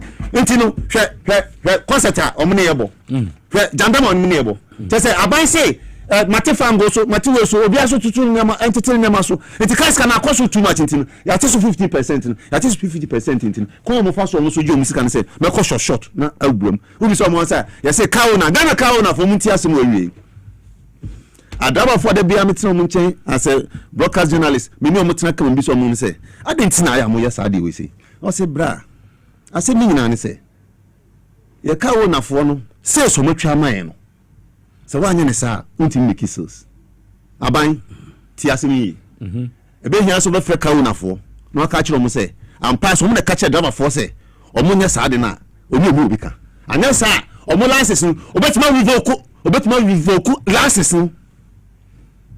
Yes, business license are ya di man say fedi eja ana fedi juma wo mamu ya ti twam ya ti revoke enti me da mesre say ade na mo ye no o mo digu o man timamufo no o ma timamufo no wo chiro mo e ba sa no mo kasetia aban no anything me who say Vice President Jenana Opoku Ajimai wa visit Ayalulu and one assurance say aban ko fa basis ni biaba aban fa basis ni mra okay aban adoma junior say honorable answer na also bebe makabi no yentie eye omo ye short na omo ye unapproved first aya cheche omo ensensem ni bi yentie mra say sale na ere e koso aye ba wante ni say enye ya personal car etwi obi car na etwi no since no first na to lol febo asiato sis mama driver na nsiano ye nto lol febo kwa ka wona to ni sis mo obekwa akwa sis awase matum makwa aboso kan be ko to no ma no spare part no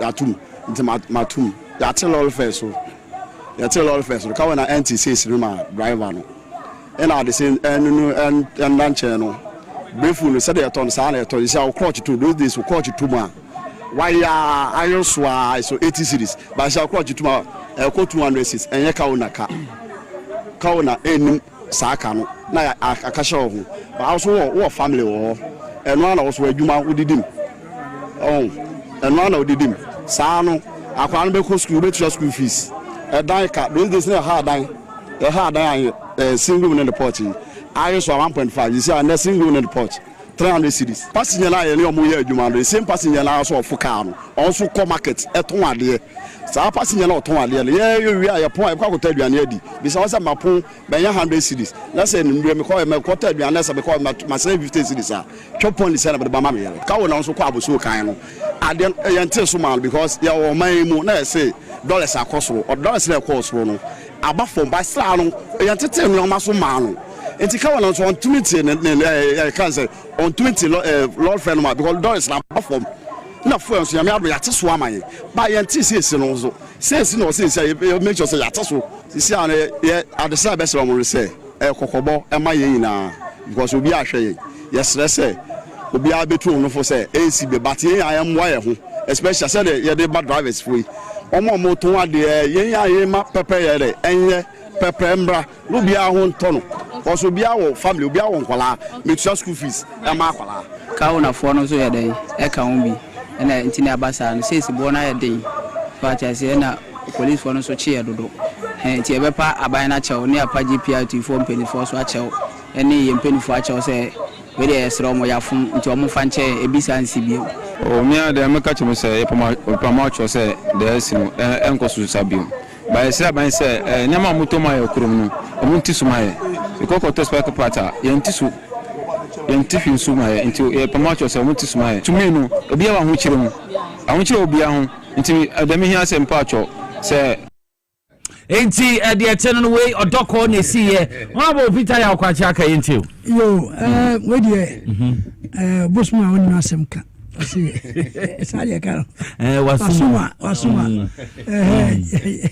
enti omo aka ansem nyina na anya nyina na yebagi atumsa esan say omo aka omo economics no yati dollar so ni yati fuel so na o say odi ati ne ma no so I mean eno me hwe ne kakra ye ka say inflation to say inflation no 5.3 or now 5.4 first no 23 point something percent o to say rate ye to ne ma no and 23% no say rate ye to ne ma no slow or if possible stagnant steady it mean how am ka say ne ma no ye ntete so no eno de enye proper economics so wa bebro wa yate so na bi so ho a yete so enye ye say ye pe deflation tem bia me ba me ka deflation say wo na mem na enye ma bia ekofam wo economy ni be collapse opo mo try hwe na bi bia entity so wo mani mu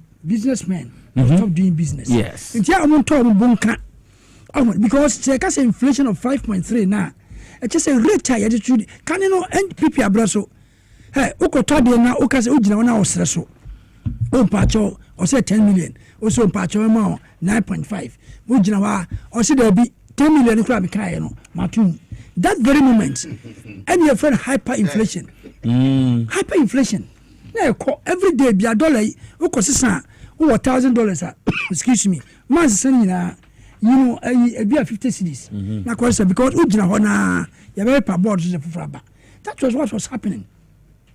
Now you say me jay no na fedie dollar no I steady and CD strong. Now inflation no rate no akofem. Rate akofem no nche say niam ankosro. Niam akosro. Na rate dey kono and isa. Your inflation no zero. And now say niam bi so akosro abafem e bi mba afem. Inflation na calculate ne fa a basket. Ni asisa niam bebre agum. Average no ne ka say average of inflation is 5.3. Just say because FM maybe because esro kakra no be steady. It can afford to say yase. Man hwe ya na yase economy no. So driver for fasa akwan ya chi obi a ebe stop. Na ye bibi so a ye hwe long term. Ye can say aban ko fa car semra. Me ye goods aban ko fa car ba. Dem eno nye solution.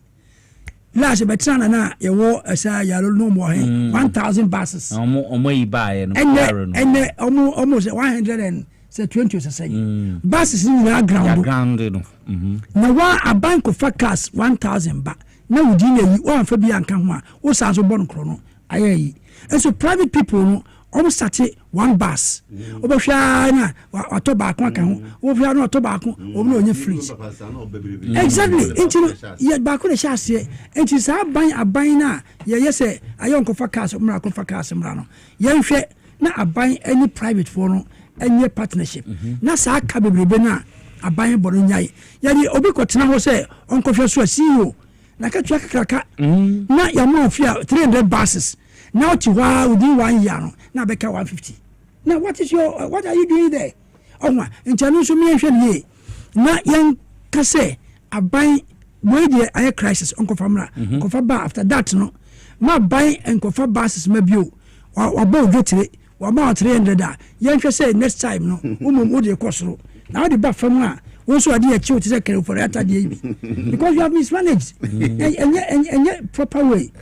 Finally, we make us say, you have a permanent solution to our crisis. When you know, a temporal, ever sound baby.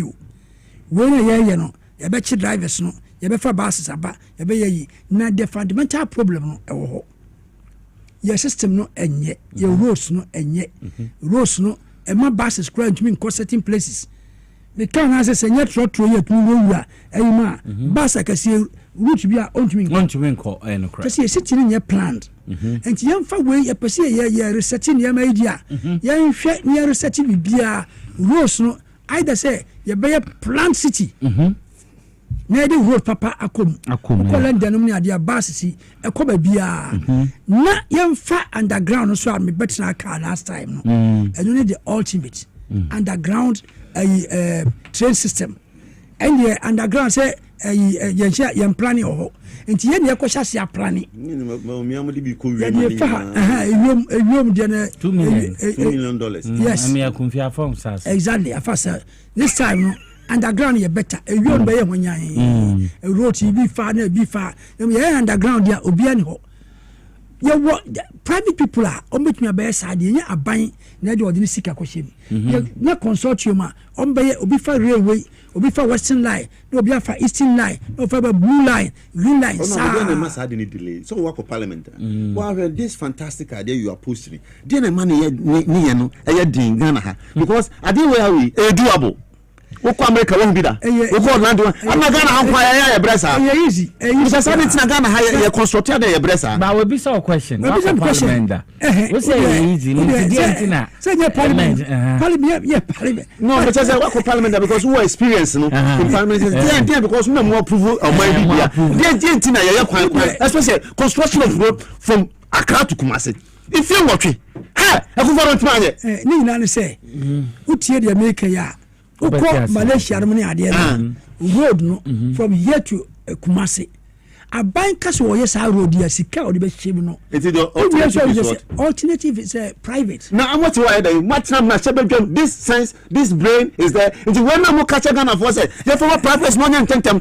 and one night if you watch no oh honorable your platforms do the David see come on be David come on with me because one of it here me me kwa boche da o me no TV so but mo ko ba wo se ade wo ntimi nya na buruchiri de na ntimi nya na buruchiri se de Ghana ye niema no me boa ena mo so mo kwa mo se nkofo ni o mo ye ni ye na sa de na friend transfer of technology sa ni dia ko hu ye no o de ba ha no mo ko tena ho na eno ayede to tell you the truth you know to was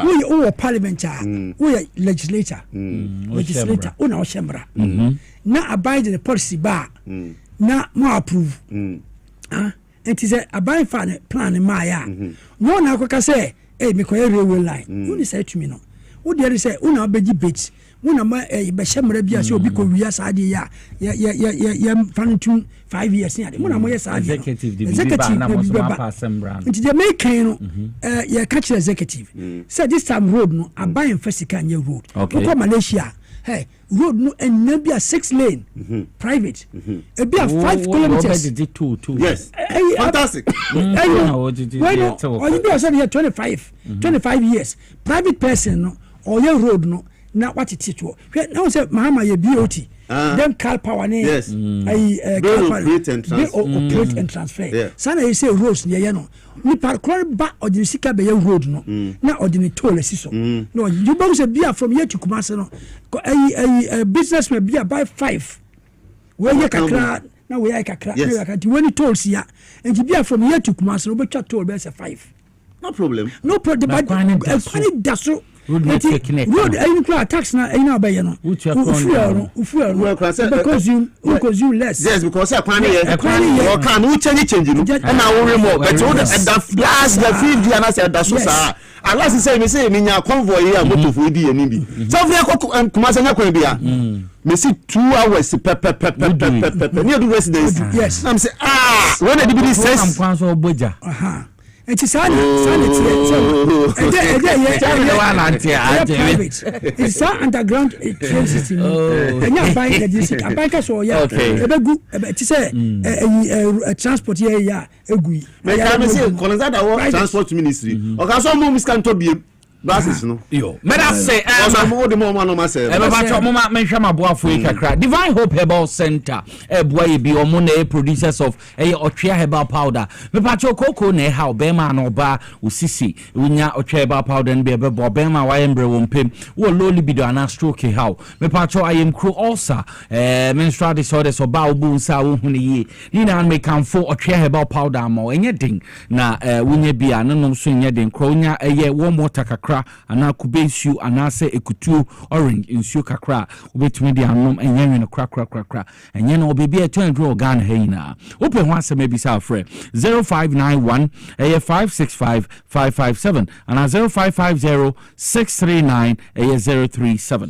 na bibia ntumi nkonka power specialist about hospital se ben control so magia baso body pa we are real friend hepatitis A B C D and E akosia edu aya ohene yere one no doctor ni odano okwa obon homebody yi say ye fatty liver sciatica prostate wonsana wona ebu pain ulcer ana component how fibroid me pacho Kumasi fe ya select Busumchi road opposite Jesbo filling station Sasuna Accra branch no kwa benya pokwase ACP road Matakrade branch no Anaji estate adjacent Anaji MA primary school ho 0244 544422 and 0200 383831 na woni penifon kasa ex natural me no water so ni bini rabaje wo de me pa cho bebre your 350 ml your 500 ml na ewo 750 ml ni na no wo ba XYZ broadcast ya himfie ha ebu ha bruta wo depo ha kasa op Uncle Robert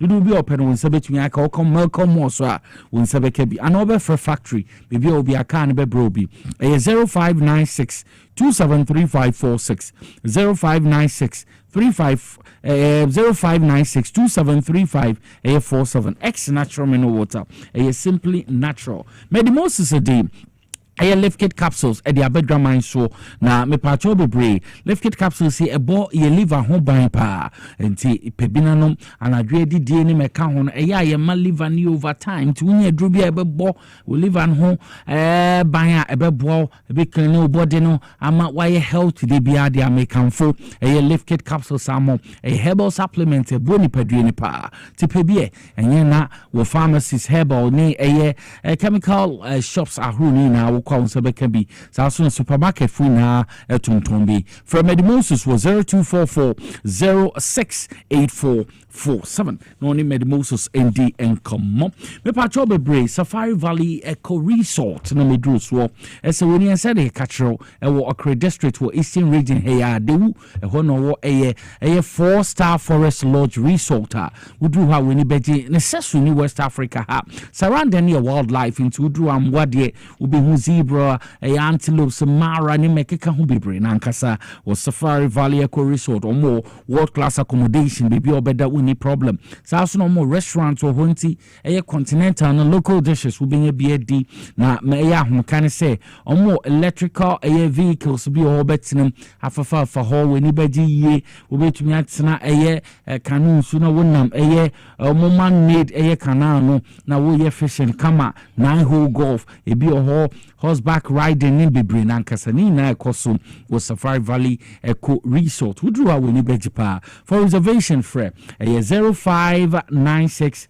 9143 94 no nimpedifo ending como Victory Garlic Mixture me pacho onsa na ye prepare we say tititi wona tititi wakoma na ebo prepare woni hie kusukusu ebo ma mboja ne die frusane enti wo yare o wonyare Victory Garlic Mixture and then I make am for more ankra had open the vita koton for any chemu kan shi case work able 020 1293280 and 0242 545633 Mamen Saimbra Studios honorable ye koyembo no 1 minute 30 seconds okay His Excellency John Dramani Mahama na appointees appraiser yembo hu komo kakra bi na yen sorry you misrawa nipa be send me messages about rail system and privatization of roads no me farmer won say these things are the say air cost America Malaysia those places now roads near the area private